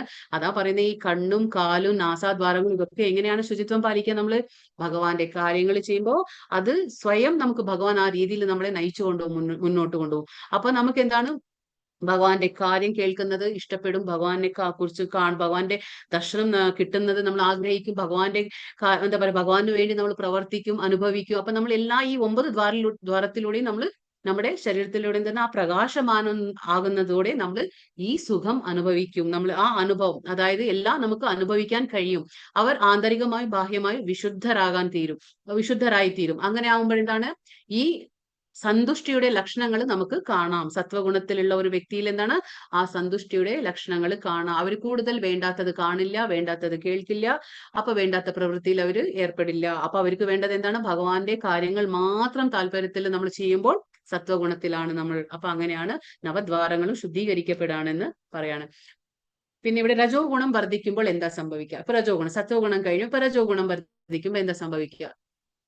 ലോഭ പ്രവൃത്തിർ ആരംഭ കർമാണാമശമഃ സ്പൃഹ രജസ്യേതാനി ജായന്തെ വിവൃദ്ധേ ഭരതർഷഭ. ഹേ ഭരതശ്രേഷ്ഠ, രജോ ഗുണം വർദ്ധിക്കുമ്പോൾ അതിയായ ആസക്തി, ഫലോദ്ദിഷ്ടമായ പ്രവർത്തനം, കഠിനമായ പ്രയത്നം, എന്താ പറയുക, അടക്കാനാകാത്ത ആഗ്രഹം, മോഹാവേശം എന്നീ ലക്ഷണങ്ങൾ ഉണ്ടാകുന്നു. ഇപ്പൊ ഇതാണ് ലക്ഷണങ്ങൾ. എന്താണ്? അതിയായ ആസക്തി ഉണ്ടാകും, അതായത് തനിക്ക് കിട്ടിയതിൽ സംതൃപ്തനാകില്ല. ഈ രജോ ഗുണത്തിന്റെ ഏറ്റവും വലിയ ലക്ഷണം എന്ന് വെച്ചാൽ, ഭഗവാൻ എന്ത് തന്നിട്ടുണ്ടോ അതിലെ സന്തുഷ്ടി ഉണ്ടാകില്ല. മറ്റൊരാൾക്ക് എന്തെങ്കിലും കിട്ടിക്കാണുമ്പോൾ അതുപോലെ എനിക്കും വേണമെന്ന് കഠിനമായ പ്രയത്നം ഉണ്ടാവും. ഒരുപാട് അധ്വാനിക്കും നമ്മൾ. മറ്റുള്ളവരുടെ ജീവിതത്തിൽ എന്തെങ്കിലും നല്ലത് കാണുമ്പോൾ നമുക്കും അത് വേണം, അതേപോലെ എനിക്കും കിട്ടണം. അത് നമ്മുടെ കോട്ടയിൽ ഉണ്ടാവില്ല, പക്ഷെ എങ്കിലും നമ്മൾ അതിനു വേണ്ടി അതിയായ പ്രയത്നം ഉണ്ടായിരിക്കും നമുക്ക്. അപ്പോൾ ഫലോദിഷ്ടമായ കർമ്മങ്ങളിൽ ഒരുപാട് ആസക്തി വരും. കാരണം നമുക്ക് നേടണം, മറ്റുള്ളവരെ കാണിക്കാനെങ്കിലും നമുക്ക് അതൊക്കെ നേടിയെടുക്കണം എന്നുള്ള ഒരു മോഹം വരും നമുക്ക്. എന്നിട്ട് എന്താ, അതിനു വേണ്ടിയിട്ട് എന്താ ചെയ്യും? നമ്മൾ കഠിനമായി അധ്വാനിക്കും നമ്മൾ. അപ്പൊ വീട്ടിൽ കുടുംബം, മക്കൾ, ഇവരെയൊക്കെ സന്തുഷ്ടപ്പെടുത്താനായിട്ട്, അവരെ എന്താ പറയാ, സന്തോഷകരമായി വെക്കാൻ വേണ്ടിയിട്ട് നമ്മൾ ഇനിയിപ്പോ ഏതറ്റം വരെ നമ്മൾ പോകും. അതാണ് രജോ ഗുണത്തിന്റെ ഒരു ലക്ഷണം. പിന്നെ മോഹാവേശം എന്നീ ലക്ഷണങ്ങൾ, അതായത് അടക്കാനാവാത്ത ആഗ്രഹം ഉണ്ടായിരിക്കും. ഒന്ന് കഴിഞ്ഞ തിരമാലകളെ പോലെ അതിങ്ങനെ വന്നുകൊണ്ടേയിരിക്കും. അപ്പൊ ആഗ്രഹങ്ങൾക്കൊരു അവസാനം ഉണ്ടാവില്ല. എന്താണ് ലക്ഷണങ്ങള്? അതായത് അതിയായ ആസക്തി ഉണ്ടാകും, ഫലോദിഷ്ട കർമ്മത്തില് പ്രവർത്തനം ഉണ്ടായിരിക്കും, പിന്നെ കഠിനമായ പ്രയത്നം ഉണ്ടായിരിക്കും, പിന്നെ അടക്കാനാവാത്ത ആഗ്രഹം, മോഹാവേശം. ഇതൊക്കെയാണ് രജോ ഗുണത്തിന്റെ ലക്ഷണങ്ങൾ. ഇപ്പോ തമോ ഗുണത്തിന്റെ ലക്ഷണങ്ങൾ. തമോ ഗുണത്തിലുള്ളവരുടെ ലക്ഷണങ്ങളാണ്. അപ്രകാശോ പ്രവൃത്തിശ്ച പ്രമാദോ മോഹ ഏവച തമസ്യേതാനി ജായന്തെ വിവൃദ്ധേ കുരുനന്ദന. തമോ ഗുണം വളരുമ്പോൾ തേജസ്സില്ലായ്മ, അകർമ്മണ്യത, പ്രമാദം, വ്യാമോഹം എന്നിവ പ്രകടമാകുന്നു. അപ്പൊ എന്താണ് ഇവിടെ പറയുന്നത്? ഈ തമോ ഗുണം മുന്നിട്ട് നിൽക്കുമ്പോൾ എന്താണ് ആ വ്യക്തിയിലെ ലക്ഷണങ്ങൾ നമുക്ക് കാണാൻ കഴിയുക? അപ്പൊ എന്താണ് ലക്ഷണങ്ങൾ അത് വളരുമ്പോൾ? അതായത് തേജസ്സില്ലായ്മ, തേജസ് ഇല്ലാത്തയിടത്ത് മുഖത്ത് നമുക്ക് ആ മുഖത്തിന് ഒരു തേജസ് ഇല്ലായ്മ വരുന്നത്. അതെന്താ വെച്ചാൽ തമോ ഗുണത്തിന്റെ ലക്ഷണമാണ്. കാരണം കൂടുതൽ ആഹാരം കഴിക്കുക, കൂടുതൽ ഉറങ്ങുന്നത്. കൃഷ്ണൻ പറഞ്ഞല്ലോ, യുക്താഹാര വിഹാരസ്യ യുക്തചേഷ്ട കർമ്മസു. അതെന്താ പറയുന്നത് ഭഗവാൻ? എല്ലാത്തിലും ഒരു മിതത്വം പാലിക്കണം. ഭക്ഷണമാവട്ടെ, ഉറക്കമാവട്ടെ, അതിലെല്ലാത്തിലും നമുക്ക് ഒരു മിതത്വം എന്നാൽ കൂടുതലും ഉറങ്ങാൻ പാടില്ല, കുറച്ചും ഉറങ്ങാൻ പാടില്ല, കൂടുതലും കഴിക്കാൻ പാടില്ല, എന്നാൽ കഴിക്കാതിരിക്കാനും പാടില്ല. അപ്പൊ എല്ലാം ഒരു മിതത്വം പാലിക്കണം. അപ്പൊ അത് അല്ലെങ്കിൽ അത് തമോ ഗുണത്തിന്റെ ലക്ഷണമായി തീരും. അപ്പൊ ഇതാ പറഞ്ഞേ, തമോ ഗുണത്തിന്റെ എന്താണ് വളരുമ്പോൾ തേജസ് ഇല്ലായ്മ, മുഖത്ത് ആ ഒരു തേജസ് ഉണ്ടാവില്ല. വ്യക്തികളെ കാണുമ്പോൾ തന്നെ നമുക്ക് മനസ്സിലാകും തമോ ഗുണത്തിലെ അടിമയാണെന്ന് ഇവര്. അപ്പൊ എന്താണ്, അവിടെ ജ്ഞാനം ഉണ്ടായിരിക്കില്ല, ഭഗവാനെ കുറിച്ച് ഒട്ടും തന്നെ ജ്ഞാനം ഉണ്ടായിരിക്കില്ല അവർക്ക്. പിന്നെ എന്താ, അകർമ്മണ്യത. അകർമ്മണ്യത എന്ന് പറഞ്ഞാൽ അവരൊന്നും ജോലി ചെയ്യുന്നില്ല എന്നല്ല, അധ്വാന ശേഷി ഉണ്ടായിരിക്കും, പക്ഷെ അവർ പണിയെടുക്കില്ല. അതായത് അവരെ കൊണ്ട് പണിയെടുക്കാൻ പറ്റും, പക്ഷെ അവർക്ക് ആ മടി, ആ ജോലി ചെയ്യാനുള്ള ഒരു മടി കാരണം എന്താണ്, അവർ പണിയെടുക്കില്ല, അവർ വെറുതെ ഇരിക്കും. അതാണ് അധ്വാന ശേഷി ഉണ്ടെങ്കിലും അത് ഉപയോഗിക്കാൻ അയാൾ തുനിയില്ല. അതെന്താണ്, അകർമ്മണ്യത. മൂന്നാമത്തെ എന്താണ്, പ്രമാദം ഉണ്ടായിരിക്കും. പ്രമാദം എന്ന് പറഞ്ഞാൽ തന്നിഷ്ടം പോലെ പ്രവർത്തിക്കുക. ആരെങ്കിലും ഒരാൾ നല്ലത് പറഞ്ഞു കൊടുക്കുമ്പോൾ കേൾക്കാനുള്ള സന്മനസ്സുണ്ടായിരിക്കില്ല. അവർക്ക് എന്തു തോന്നിയോ അത് മാത്രമേ അവർ ചെയ്യുള്ളൂ. അപ്പൊ അതെന്താണ്, തന്നിഷ്ടം പോലെ പ്രവർത്തിക്കുക, ഒരു പ്രമാദം. അതായത് ചെയ്യേണ്ടത് ചെയ്യാതിരിക്കുക, എന്നാ വേണ്ടാത്തത് അവര് ചെയ്തുകൊണ്ടും ഇരിക്കും. എന്നാ ആരെങ്കിലും നല്ലത് ചെയ്യാൻ പറഞ്ഞ അവര് ചെയ്യൂല. ഇതാണ് തന്നിഷ്ടം പോലെ പ്രവർത്തിക്കുന്ന ഒരു അവസ്ഥ. പിന്നെ വ്യാമോഹം, ബോധാവസ്ഥയായാലും ഇവരുടെ ജീവിതം എന്താണ്, കർമ്മരഹിതം. അതായത് പണിയെടുക്കില്ല, വെറുതെ സമയം പാഴാക്കാൻ ഇങ്ങനെ ഒരു അതിന് മാത്രമേ ചിന്തിക്കുള്ളൂ. ഏത് രീതിയിൽ വെറുതെ സമയം പാഴാക്കാം എന്നുള്ള രീതിയിൽ മാത്രമേ ചിന്തിച്ച് സ്വയം അവർക്കും ഉപയോഗം ഉണ്ടാവില്ല, മറ്റുള്ളവർക്കും ഉപയോഗം അവരെ ഉണ്ടായിരിക്കുന്നു. അടുത്തത്, ഇപ്പൊ മരണം സംഭവിക്കുമ്പോൾ എന്താണ് സംഭവിക്കുക? ഒരു വ്യക്തി, അതായത് സാത്വിക ഗുണത്തിൽ മരിക്കുമ്പോൾ, പിന്നെ രജോ ഗുണത്തിൽ മരിക്കുമ്പോൾ, തമോ ഗുണത്തിൽ മരിക്കുമ്പോൾ എന്താ സംഭവിക്കുക നോക്കാം നമുക്ക്. അതായത് സാത്വികർ മരിക്കുമ്പോൾ ഋഷി വര്യന്മാരുടെ നിർമ്മലങ്ങളായ ഉത്കൃഷ്ട ലോകങ്ങളിൽ എത്തുന്നു. നമ്മൾ സാത്വിക സ്വഭാവത്തിലാണ് മരിക്കുന്നതെങ്കിൽ നമ്മൾ ഉത്കൃഷ്ട ലോകത്തിൽ എത്തും.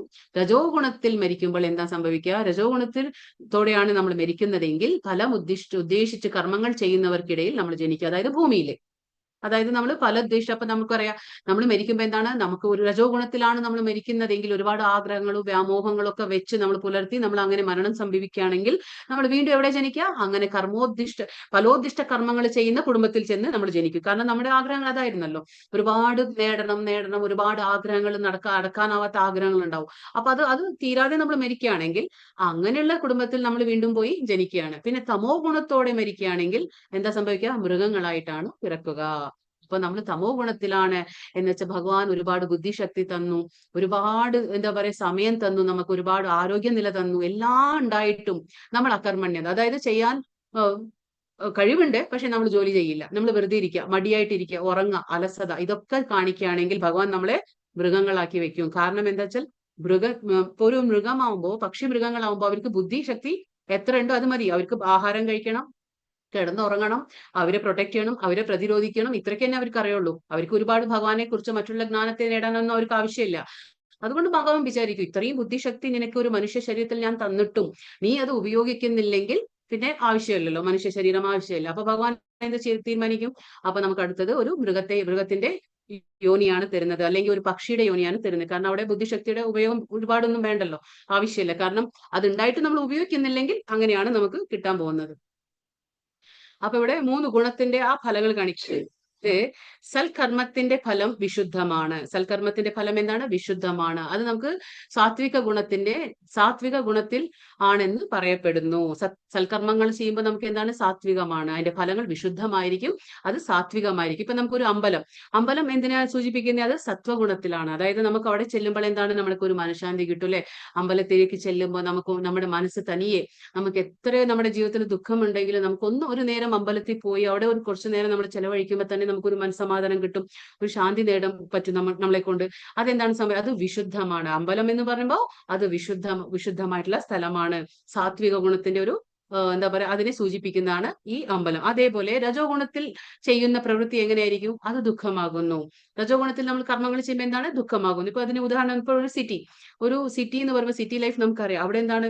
എപ്പോഴും ഒച്ചയും ബഹളമൊക്കെ ഉണ്ടായിരിക്കും. അവിടുത്തെ ആ ജീവിത രീതി തന്നെ വേറെ ആയിരിക്കും. അവിടെ ഒരു മനസ്സമാനം ഉണ്ടാവില്ല, തമ്മിൽ ആർക്കും ഒരു നേരം ഉണ്ടാവില്ല. എന്താ പറയാ, ഒരു മനസ്സമാധാനം ഇല്ലാത്ത ഒരു അവസ്ഥയിലാണ് രജോ ഗുണം പോകുന്നത്. പിന്നെ തമോ ഗുണം എന്ന് പറയുമ്പോൾ എന്താണ്? പ്രവർത്തനങ്ങളുടെ ഫലം എന്താണ്? മൗഢ്യമാണ്. അത് പിന്നെ അജ്ഞാനമാണ്. അവർക്കൊരു തരത്തിലും ജ്ഞാനം ഉണ്ടായിരിക്കില്ല, മൗഢ്യമായിരിക്കും. അതായത് ഇപ്പോ നമുക്ക് ഈ ലാസ്റ്റ് ചിത്രത്തിൽ കാണാം, അവര് എന്താ പറയാ സ്റ്റെയർ കേസ് ഉണ്ടാക്കിയിട്ടുണ്ട്. പക്ഷെ ആ സ്റ്റെയർ കേസിൽ കയറാനുള്ള വഴി പോലും കൊടുത്തിട്ടില്ല. അപ്പൊ എവിടെയാ കയറുന്നത്? സ്റ്റെയർ കേസ് കയറാൻ എങ്ങനെയാ പറ്റുന്നില്ല. അപ്പൊ അതിന്റെ അർത്ഥം എന്താണ്? അവരുടെ ആ ചെയ്യുന്ന പണികൾക്കൊക്കെ മൗഢ്യത ഉണ്ടാവും. അതായത് അജ്ഞാനമാണ്, ജ്ഞാനമില്ലാത്ത പണികളാണ് അവർ ചെയ്യുന്നത് എന്ന് മനസ്സിലാക്കാം. ഊർധ്വം ഗച്ഛന്തി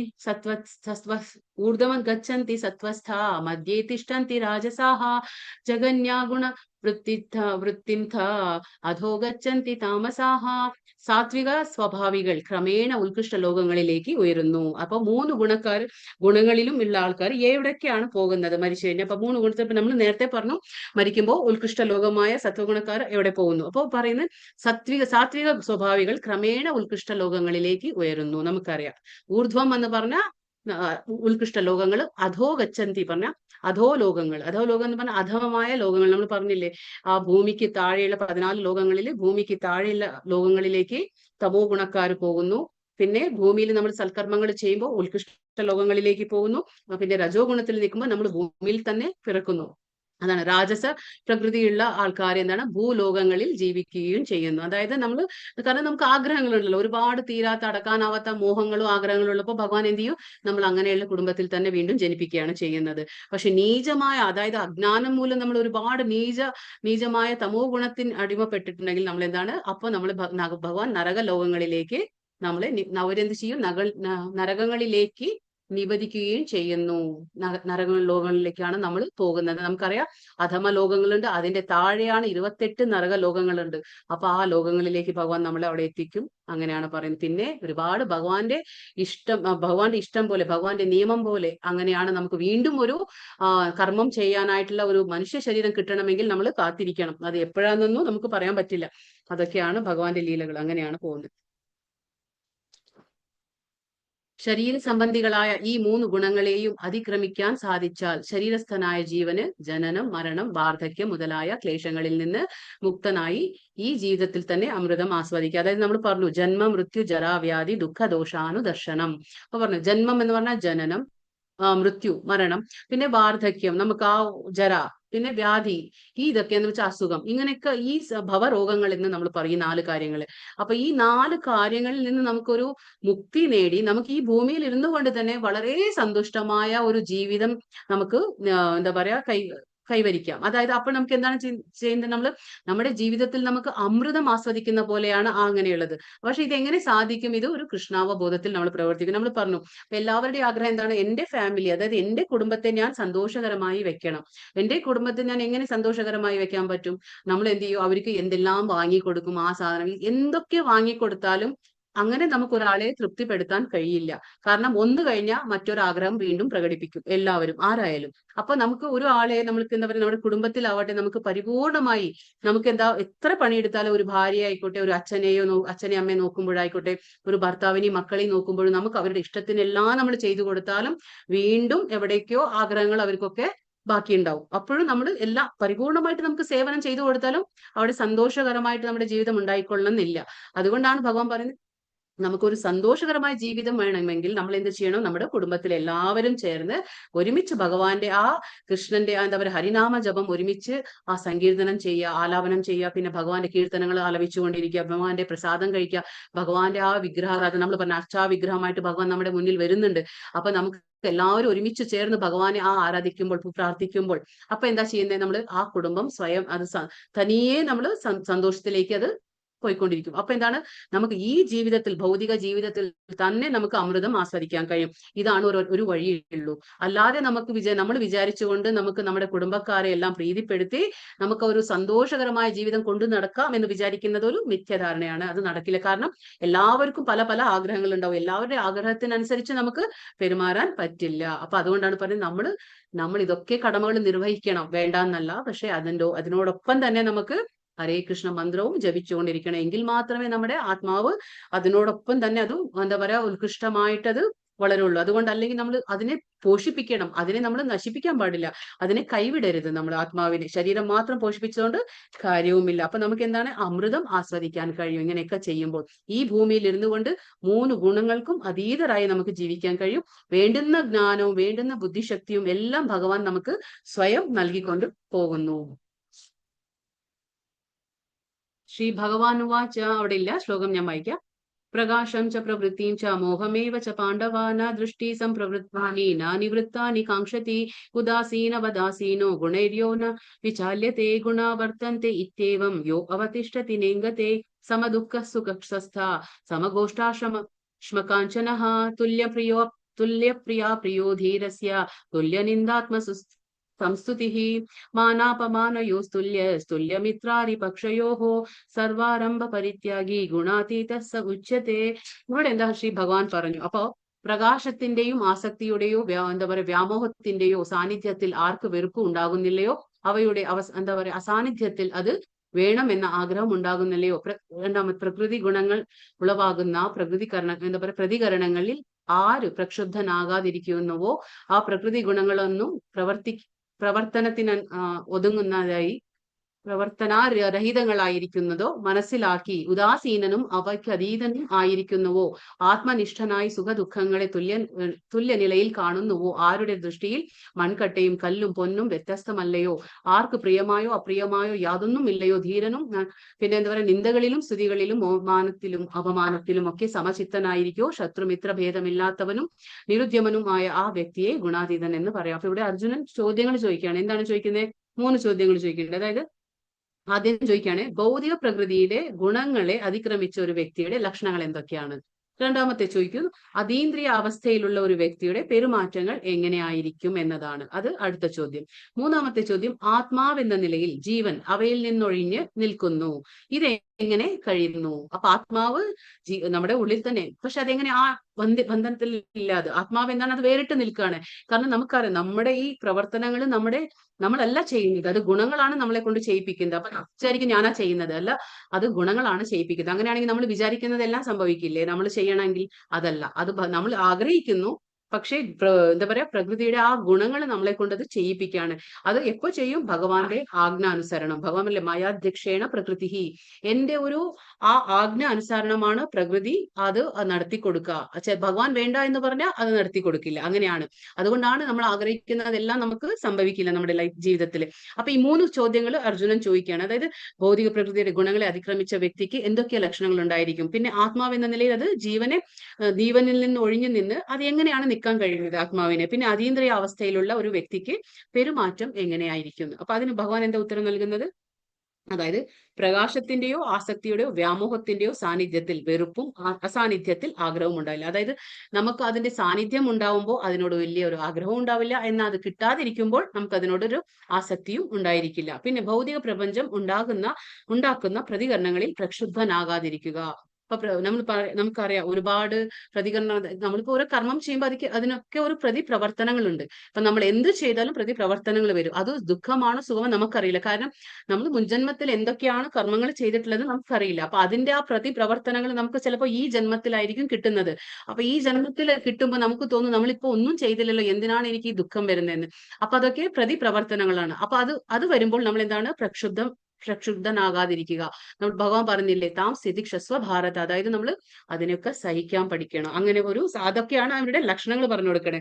പിന്നെ ഉദാസീനനായിരിക്കും, അവയ്ക്ക് അതീതനുമായിരിക്കും. എല്ലാം ഉണ്ടായിട്ടും അതിനൊന്നും യാതൊരു ആസക്തിയും ഇല്ലാതെ അതിലൊക്കെ അതീതനായിട്ട് നിൽക്കാൻ കഴിയും. അതായത് 3 ഗുണങ്ങൾക്കും അതീതനായിട്ട് യാതൊന്നിലും ആസക്തി ഇല്ലാതെ നിൽക്കാൻ അദ്ദേഹത്തിന് കഴിയും.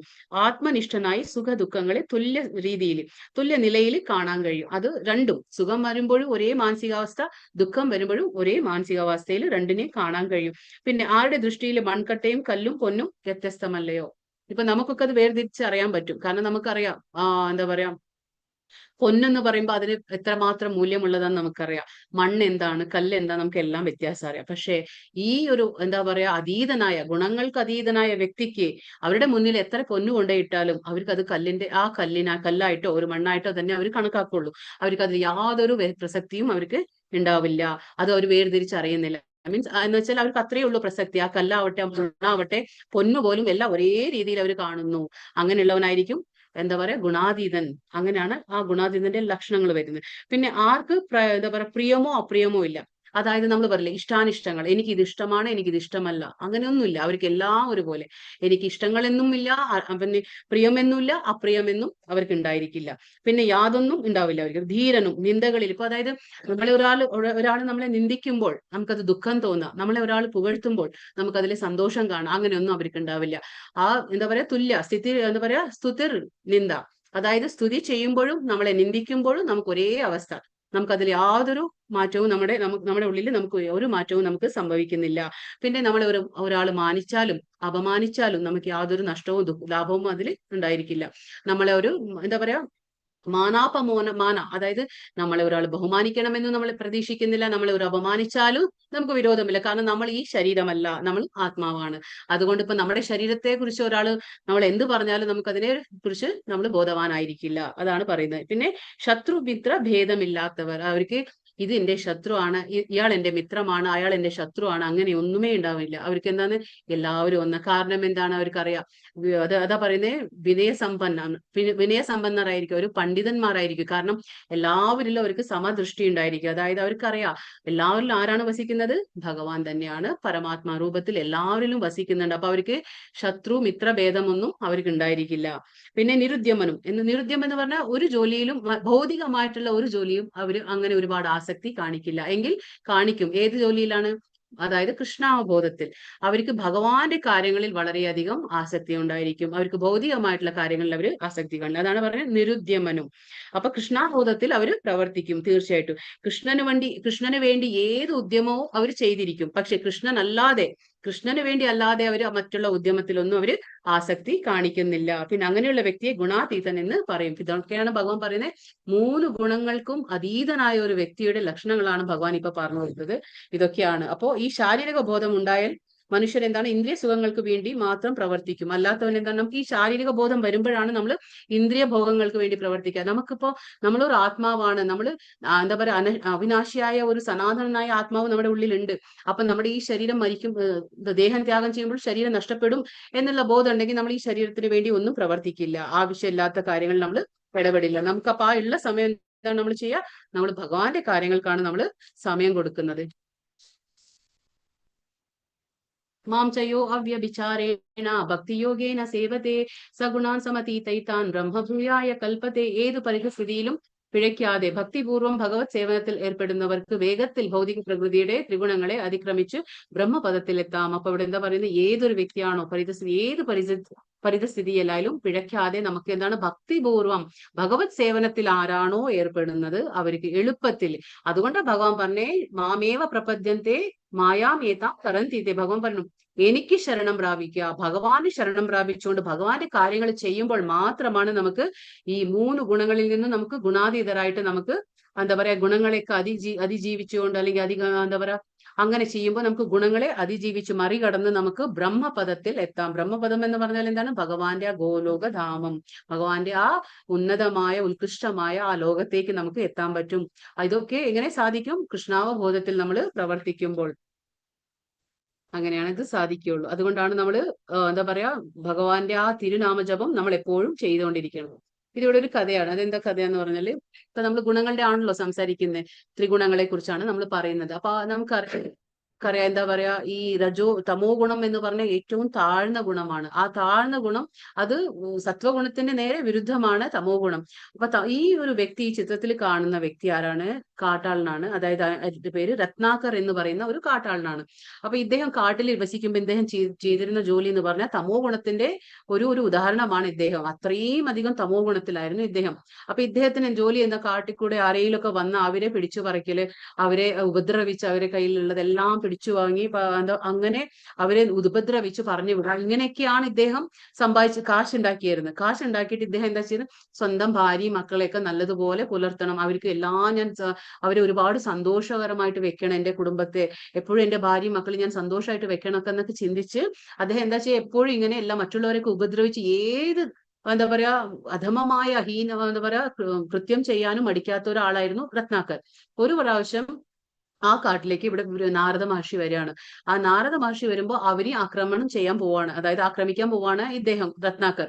അപ്പൊ നാരദ മഹർഷി പറയും, നീ എന്തിനാ, അപ്പൊ പറഞ്ഞു എന്റെ അടുത്ത് ഒന്നുമില്ല, എന്റെ അടുത്ത് ഈ വീണ അല്ലാതെ എന്റെ കയ്യിൽ ഒന്നുമില്ല നിനക്ക് തരാനെന്ന് പറയും. അപ്പോ അവന്റെ പറയും, നീ എന്തിനാ ഇങ്ങനെയുള്ള ദുഷ്കർമ്മങ്ങളിൽ ഏർപ്പെടുന്നത്, ഇത്രയും ആ തമോ ഗുണത്തിൽ നീ എന്തിനാ പ്രവർത്തിക്കുന്നത്, കാരണം ഇത് നിന്നെ ആ കർമ്മ ബന്ധനത്തിൽ നിന്നെ ചെന്നെത്തിക്കും. അപ്പൊ ഇങ്ങനെയൊക്കെ ഉപദേശിക്കുമ്പോൾ എന്നിട്ട് അദ്ദേഹത്തിനോട് പറയാണ്, അതായത് അദ്ദേഹം പറയാണ്, എന്റെ കുടുംബത്തിനെ സന്തോഷിപ്പിക്കാനാണ്, എന്റെ ഭാര്യയും എന്റെ മക്കളെ സന്തോഷിപ്പിക്കാനാണ് ഞാൻ ഈ പ്രവൃത്തികളൊക്കെ ചെയ്തുകൊണ്ടിരിക്കുന്നത്. അപ്പോ നാരദ മഹർഷി പറയും, അങ്ങനെയാണെങ്കിൽ ഒരു കാര്യം വീട്ടിൽ ചെന്ന് ചോദിക്കേ, നിന്റെ ഭാര്യയും മക്കളും ഒക്കെ ഈ പങ്കെടുക്കോ, നീ ചെയ്യുന്ന ഈ പാപത്തിന്റെ പങ്ക് സ്വീകരിക്കോ എന്ന് ചെന്ന് ചോദിക്കാൻ പറയും. അപ്പോ അദ്ദേഹം പറയും, എന്നിൽ നിന്ന് രക്ഷപ്പെടാൻ വേണ്ടിയിട്ടല്ലേ നിങ്ങൾ ഇതൊക്കെ പറയുന്നതെന്ന്, അല്ല ഞാൻ ഇവിടെ തന്നെ കാണും, നീ ചെന്നൊന്ന് ചോദിച്ചിട്ട് വാ എന്ന് പറയും. അപ്പോൾ ഇദ്ദേഹം വീട്ടിലേക്ക് ചെല്ലാണ്. വീട്ടിലേക്ക് ചെന്നിട്ട് ഭാര്യയോടും മക്കളോടും പറയും, ഞാൻ നിങ്ങൾ രണ്ട് മക്കളെയും നിന്നെയൊക്കെ സന്തോഷിപ്പിക്കാൻ വേണ്ടിയിട്ടാണ് ഞാൻ ഈ ദുഷ്കൃത്യങ്ങളിൽ ഞാൻ ഏർപ്പെടുന്നത്. അതാലും എനിക്ക് കിട്ടുന്നതെല്ലാം ഞാൻ നിങ്ങൾക്ക് കൊണ്ടുതരുന്നു. അപ്പൊ നിങ്ങൾ സന്തോഷിക്കണം, അതാണ് എന്റെ ഉദ്ദേശ്യം. അപ്പൊ നിങ്ങൾ എനിക്ക് കിട്ടുന്ന പാപത്തിന്റെ പങ്കൊക്കെ നിങ്ങളും സ്വീകരിക്കില്ലേ എന്ന് ചോദിക്കും. അപ്പൊ ഭാര്യയും മക്കളും പറയും, ഞങ്ങൾ എന്തിനു സ്വീകരിക്കണം, അത് നിങ്ങൾ ചെയ്യുന്ന ദുഷ്കൃത്യങ്ങളാണ്, അത് നിങ്ങൾ ഒറ്റയ്ക്ക് അനുഭവിച്ചാൽ മതി എന്ന് പറയും. അപ്പോ അദ്ദേഹത്തിന് ബോധം വരികയാണ്, ജ്ഞാനോദയം വരാണ്. അതായത് ഇത്രയും കാലം ഞാൻ ഈ ദുഷ്കൃത്യങ്ങളൊക്കെ ചെയ്തത് എന്റെ കുടുംബത്തിന് വേണ്ടിയിട്ടായിരുന്നു, പക്ഷെ എങ്കിലും ഇപ്പൊ അവസാന ഒരു നിമിഷത്തിൽ ഞാൻ അവരോട് ചെന്ന് ചോദിക്കുമ്പോൾ എന്റെ പങ്ക് നിങ്ങൾ എടുക്കുമോ എന്ന് ചോദിക്കുമ്പോൾ അവര് പറയുന്നു, ഇതൊക്കെ നീ ഒറ്റയ്ക്ക് എടുത്താൽ മതി, എനിക്ക് ആവശ്യമില്ല എന്ന്. അപ്പോ ഇത്രയേ ഉള്ളൂ കുടുംബ ബന്ധങ്ങളൊക്കെ എന്ന് മനസ്സിലായി. ആ ഒരു ജ്ഞാനോദയം വരാണ്. എന്നിട്ട് മഹർഷിയിൽ നിന്ന് ഉപദേശങ്ങൾ സ്വീകരിക്കുകയാണ്. അപ്പോ ഈ നാരദ മഹർഷി പറയും, ഭഗവാനെ കുറിച്ച് ധ്യാനിക്കാൻ പറയും. അപ്പൊ പറയും, ഭഗവാനെ കുറിച്ച് ധ്യാനിക്കാൻ പറഞ്ഞിട്ട് ഒരു നാമം ഉരുവിടാൻ പറയും. അപ്പൊ പറയും, രാമ രാമ എന്ന് പറയാൻ ഉരുവിടാൻ പറയും. അപ്പൊ പറയും, എനിക്ക് രാമ എന്ന് പറയാൻ പറ്റുന്നില്ല എന്ന്. അപ്പോ അതിൽ നിന്നും നമുക്ക് എന്താ മനസ്സിലാക്കേണ്ടത്, ഭഗവാന്റെ ആ തിരുനാമം ഉച്ചരിക്കാൻ പോലും നമ്മൾ വിചാരിച്ചാൽ നമ്മളെ കൊണ്ട് കഴിയില്ല. ഞാൻ വിചാരിക്കുകയാണെങ്കിൽ നാളെ ഞാൻ നാമജപം ചെയ്യും എന്ന് വിചാരിച്ചാൽ പോലും അത് കഴിയില്ല, കാരണം അതിന് ഭഗവാന്റെ കരുണ തന്നെ വേണം. അപ്പൊ എന്നിട്ട് ഈ നാരദർ പറഞ്ഞു കൊടുക്കാണ്, എങ്കിൽ ഏറ്റവും നീ ഉപയോഗിക്കുന്ന ഒരു വാക്ക് എന്താ ചോദിക്കും. അപ്പൊ അദ്ദേഹം പറയണ, ഞാൻ ഏറ്റവും ഉപയോഗിക്കുന്ന വാക്കാണ് മരാ മരാ എന്ന്. അപ്പൊ പറയും, എന്നാലും സാരമില്ല, മരാ മരാ എന്ന് തന്നെ നീ പറഞ്ഞു എന്ന് പറയും. അപ്പൊ അങ്ങനെ പറഞ്ഞിട്ട് ഭഗവാനെ ധ്യാനിക്കാൻ പറഞ്ഞു കൊടുത്ത് നാരദ മഹർഷി പോവുകയാണ്. അപ്പൊ ഈ രത്നാകർ എന്ത് ചെയ്തു, എല്ലാം ഉപേക്ഷിച്ചു, എന്താ പറയുക, കുടുംബവും ബന്ധങ്ങളെല്ലാം ഉപേക്ഷിച്ചു. ഇത്രയേ ഉള്ളൂ, നമ്മൾ എത്ര തന്നെ ചെയ്താലും അവസാനം പാപത്തിന്റെ പങ്ക് ആ ഒരു എന്താ പറയുക, നമ്മൾ ഒറ്റയ്ക്ക് തന്നെ അനുഭവിക്കേണ്ടി വരും എന്നെല്ലാം സത്യം മനസ്സിലാക്കിയപ്പോൾ ആ മഹർഷിയുടെ ആ ഉപദേശങ്ങൾ അനുസരിച്ച് ഒറ്റയ്ക്കിരുന്ന് തപസ് ചെയ്തിട്ട് ധ്യാനം ചെയ്തുകൊണ്ട് മറാ മറാ മറാ മറ എന്ന് ഉച്ചരിച്ചുകൊണ്ടിരിക്കുകയാണ്. അപ്പൊ മറാ മറ എന്ന് പറയുമ്പോൾ അത് എന്താവണോ, രാമ രാമ രാമ എന്നാവാണ്. അപ്പൊ കുറച്ചു കാലത്തിന് ശേഷം ആ നാരദ മഹർഷി വരികയാണ് വീണ്ടും. നാരദ മഹർഷി വരുമ്പോ അകലേന്ന് തന്നെ നാരദ മഹർഷിക്ക് കാണാണ്, വളരെ ഒരു പ്രകാശം കാണാണ്. എന്താണ് ഈ പ്രകാശം എന്ന് അടുത്ത് ചെന്ന് നോക്കുമ്പോൾ അവിടെ ഒരു ചിതൽപുറ്റുണ്ട്. ആ ചിതൽപുറ്റിന്റെ ഉള്ളിൽ നിന്നാണ് ഈ രാമ രാമ രാമ എന്നുള്ള വാക്ക് ഇങ്ങനെ വന്നുകൊണ്ടിരിക്കുന്നത്. അപ്പൊ ഇദ്ദേഹം അടുത്ത് ചെന്ന് നോക്കുമ്പോൾ അതാരാണ്, രത്നാകർ ആയിരുന്നു. അവസാനം രത്നാകർ അതിന്റെ ഉള്ളിൽ നിന്ന് പുറത്തു വന്നു, നാരദ മഹർഷിക്ക് പ്രണമിച്ചു. എന്നിട്ട് നാരദ മഹർഷി അവർക്ക് ഒരുപാട് ജ്ഞാനോപദേശം കൊടുക്കാണ്. അങ്ങനെ അദ്ദേഹം മാറി, തമോ ഗുണത്തിലുള്ള ഒരു വ്യക്തിയാണ് ഈ രത്നാകർ. അവസാനം മാറി അദ്ദേഹം എന്തായി, വാൽമീകിയായി. അങ്ങനെ വാൽമീകി നമുക്ക് ചിത്രത്തിൽ കാണാം. അങ്ങനെ വാൽമീകി മഹർഷിയായി അദ്ദേഹമാണ് രാമായണം എഴുതിയത്. അപ്പൊ ഇതിൽ നിന്ന് നമുക്ക് എന്താ മനസ്സിലാവുന്നത്, നമുക്ക് സ്വന്തം നമ്മൾ എത്ര വിചാരിച്ചാലും നമുക്ക് നന്നാവണം, നമുക്കൊരു സജ്ജന സംസർഗം വേണം. അതാണ് ഒരു എന്താ പറയാ, ലവ് മാത്ര സാധു സംഘ സർവസിദ്ധി ഹയ എന്ന് പറയും. കുറച്ചു നേരത്ത് പോലും നമ്മളൊരു നല്ലൊരു പരിശുദ്ധ ഭക്തന്റെ സംഘത്തിൽ ഇരുന്നാൽ പോലും നമുക്ക് ആ വ്യക്തിയുടെ ഗുണങ്ങൾ നമുക്ക് ലഭിക്കുകയാണ്. അതാണ് നമ്മൾ പറയുന്നത്. ഇപ്പൊ നമ്മൾ പറയും, ഭഗവാൻ പറയുന്നുണ്ട്, ഭഗവാന്റെ കാര്യങ്ങളൊക്കെ നമ്മൾ ചെയ്തുകൊണ്ട് പോകുമ്പോൾ ഭഗവാന്റെ ആ ഗുണങ്ങൾ നമുക്കും കിട്ടുകയാണ് ഭഗവാന്റെ ഗുണങ്ങൾ. അപ്പൊ ഭഗവാന്റെ ഗുണങ്ങളിൽ നമ്മൾ തുല്യരാകാണ് ഭഗവാനിൽ. പക്ഷെ ഇതും പറഞ്ഞ് നമ്മൾ ഭഗവാനോടൊപ്പം തന്നെയല്ല എന്ന് പറഞ്ഞപ്പോ, നമുക്കൊരു സമുദ്രത്തിലെ വെള്ളം എടുത്തു നോക്കുമ്പോൾ സമുദ്രത്തിലെ വെള്ളം എങ്ങനെ ഉണ്ടാവും, സമുദ്രത്തിലെ വെള്ളം ഉപ്പ് രസമാണ്. പക്ഷെ അതിലെ നമുക്കിപ്പോ ഒരു കുടത്തിലോ നമ്മൾ ഒരു മഗ്ഗിലോ കയ്യിലോ നമ്മൾ ഇത്തിരി കുറച്ച് വെള്ളം കൊണ്ടുവന്ന് നമുക്ക് എന്താണ്, ആ വെള്ളം കുടിക്കുമ്പോൾ നമുക്ക് ആ സമുദ്രത്തിന്റെ അതേ രുചിയാണ് ആ വെള്ളത്തിനും. അപ്പൊ ആ ഗുണമുണ്ട്, സമുദ്രത്തിന്റെ വെള്ളത്തിന്റെ അതേ ഗുണം നമ്മൾ കൊണ്ടുവന്ന ആ വെള്ളത്തിലുണ്ട്. പക്ഷെ നമ്മുടെ കയ്യിലുള്ള വെള്ളത്തിനെ നമ്മൾ സമുദ്രം എന്ന് വിളിക്കാൻ പറ്റില്ല. അതായത് ഗുണത്തിലൊന്നാണ്, പക്ഷെ അളവില് വ്യത്യാസമാണ്. അതേപോലെ നമ്മൾ ഗുണാതീതരാകുമ്പോൾ ഭഗവാന്റെ ആ ഗുണങ്ങൾക്ക് നമ്മൾ തുല്യരായി നിൽക്കാണ്, ഗുണത്തിൽ തുല്യരാണ്, പക്ഷെ എങ്കിൽ അളവിൽ വ്യത്യാസമുണ്ട്. അതാണ് നമ്മൾ പറയുന്നത്. അപ്പൊ ഇപ്പൊ ആ ഒരു സജ്ജന സംസർഗം, അതായത് നാരദ മഹർഷിയുടെ ആ ഒരു കുറച്ചു നേരത്തെ ഒരു സംസർഗം കിട്ടിയപ്പോൾ എന്താണ്, രത്നാകർ വളരെയധികം നല്ലൊരു വ്യക്തിയായി ആ ഗുണത്തിൽ നിന്ന് 3 ഗുണങ്ങളിൽ നിന്നും ഉയർന്നു. തമോ ഗുണത്തിൽ ഉണ്ടായിരുന്ന ആള് മൂന്ന് ഗുണങ്ങളിൽ നിന്ന് ഉയർന്ന എന്തായി വാൽമീകി മഹർഷിയായി രാമായണം എന്ന ആ എന്താ പറയുക കൃതിയെ രചിക്കാൻ കഴിഞ്ഞു ആ മഹർഷിക്ക്. അപ്പൊ അതാ പറയുന്നത്, അത് സജ്ജന സംസർഗം വളരെ ആവശ്യമാണ്. നമ്മൾ ഒരു ദിവസം എന്താണ് നമ്മൾ ചെയ്യുക, ദിവസത്തിൽ എത്ര വട്ടം നമ്മൾ എന്താ എല്ലാവർക്കും വേണ്ടി നമ്മൾ കാലത്ത് കഴിഞ്ഞിട്ട് രാത്രി വരെ നമ്മൾ കുടുംബത്തിലെ അംഗങ്ങൾക്ക് വേണ്ടി നമ്മൾ എത്രമാത്രം പണിയെടുക്കും അല്ലെ, എത്രമാത്രം ദിവസത്തിൽ അവരുടെ പേര് വിളിക്കും, മക്കളുടെ പേരായിക്കോട്ടെ, ഭർത്താവിന്റെ പേരായിക്കോട്ടെ, മറ്റേ നമ്മുടെ കുടുംബാംഗങ്ങളുടെ പേര് എത്ര വട്ടം നമ്മൾ വിളിച്ചുകൊണ്ട് ഉച്ചരിച്ചുകൊണ്ടിരിക്കും. പക്ഷെ അങ്ങനെ ഒരു ഭഗവാന്റെ ഒരു നേരം നമ്മൾ ആ ഭഗവാന്റെ ആ പേര് ഉച്ചരിക്കുമ്പോഴത്തെ ആ ഫലമാണ്. ഇപ്പൊ രാമ രാമ രാമ എന്ന് ഉച്ചരിക്കാൻ പോലും പറ്റാത്ത ഒരാള് മരാ മരാ മര എന്ന് പറഞ്ഞത് അവസാനം രാമായി മാറി അവസാനം ഒരു വാൽമീകി മഹർഷിയായിട്ട് മാറാണ്.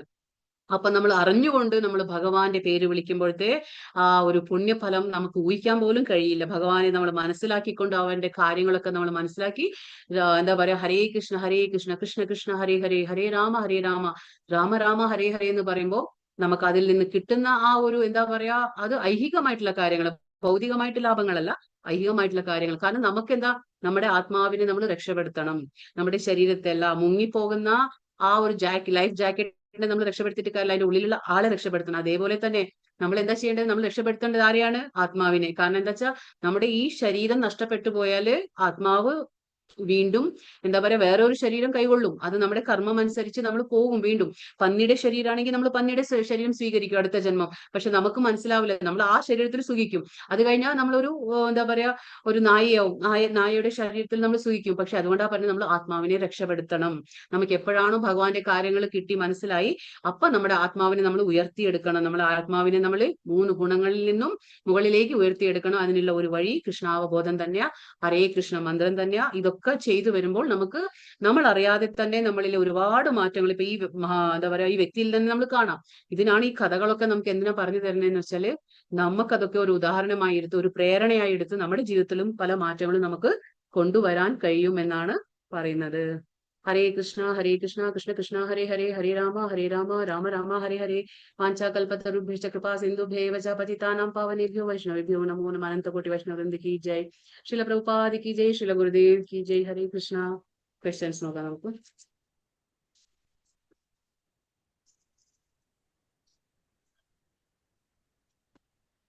ഹരേ കൃഷ്ണ. ശ്രീകൃഷ്ണ ഭഗവാനാണ് എല്ലാ ജീവാത്മാക്കളുടെയും ആദ്യ പിതാവെന്ന് വ്യക്തമാക്കുന്ന ശ്ലോകം ഏതാണ്? സർവ്വയോനിഷു കൗന്ദയ 14-ാമത്തെ. സംഭവാന്തിയ 14-ാമത്തെ. എന്താണ്? നാനാരൂപത്തിലുള്ള ജീവി വർഗങ്ങളിലെല്ലാം ഈ ഭൗതിക പ്രകൃതിയിൽ ജന്മം എടുക്കാനുള്ള അവസരം നൽകിയത് ഞാനാണ്. അവയുടെ ബീജപ്രധാനമായ പിതാവ് ഞാൻ തന്നെയാണ്. ബീജപ്രദാതാവായ പിതാവ് ഞാൻ തന്നെ എന്ന് ഭഗവാൻ പറയുന്നു. ആകെ എത്ര തരം ജീവാത്മാക്കളുണ്ട്? 84 ലക്ഷം. 24 ലക്ഷം ഉണ്ട്. പിന്നെ ഭൗതിക പ്രകൃതിയുടെ ത്രിഗുണങ്ങൾ ഏതെല്ലാണ്? സത്വ രജസ് തമോ. തേനീച്ച ഏത് ഗുണത്തിൽ ഉൾപ്പെടുന്നു? രജോ ഗുണം. രജോ ഗുണം. തേനീച്ച എന്തുകൊണ്ടാണ് രജോ ഗുണം എന്ന് പറയുന്നത്? നമ്മൾ തേനീച്ചനെ വെറുതെ തേനിങ്ങനെ അതെ, അതാണ്. സത്വഗുണത്തിന്റെ ഫലം എങ്ങനെയാണ്? സത്വഗുണം വിശുദ്ധമാണ്, പ്രകാശമാനവും വിശുദ്ധമാണ്. എല്ലാ പാപത്തിൽ നിന്ന് മോചിപ്പിക്കുന്നതാണ്. പാപത്തിൽ നിന്ന് പക്ഷെ വിശുദ്ധമാണ്. സുഖത്താലും ജ്ഞാനത്താലും ബദ്ധരാക്കപ്പെടും. അതെ. ശ്ലോകം 14-26 ഭഗവാൻ എന്താണ് പറയുന്നത്? അചഞ്ചലമായ ഏത് പരിതസ്ഥിതിയിലും പിഴയ്ക്കാതെ ഭക്തിപൂർവം ഭഗവത് സേവനത്തിൽ ഏർപ്പെടുന്നവർക്ക് വേഗത്തിൽ ഭൗതിക പ്രകൃതിയുടെ ത്രിഗുണങ്ങളെ അതിക്രമിച്ച് ബ്രഹ്മപദത്തിൽ എത്താനാവും. ബ്രഹ്മപദത്തിൽ എത്താനാകും. താമസ സ്വഭാവിയുടെ ലക്ഷണങ്ങൾ എന്തെല്ലാണ്? നിദ്ര, തേജസ്സില്ലായ്മ, അകർമ്മണ്യത, പ്രമാദം, വ്യാമോഹം ഉണ്ടായിരിക്കും. ബ്രഹ്മാവ് വാഴുന്ന ഗ്രഹം ഏതാണ്?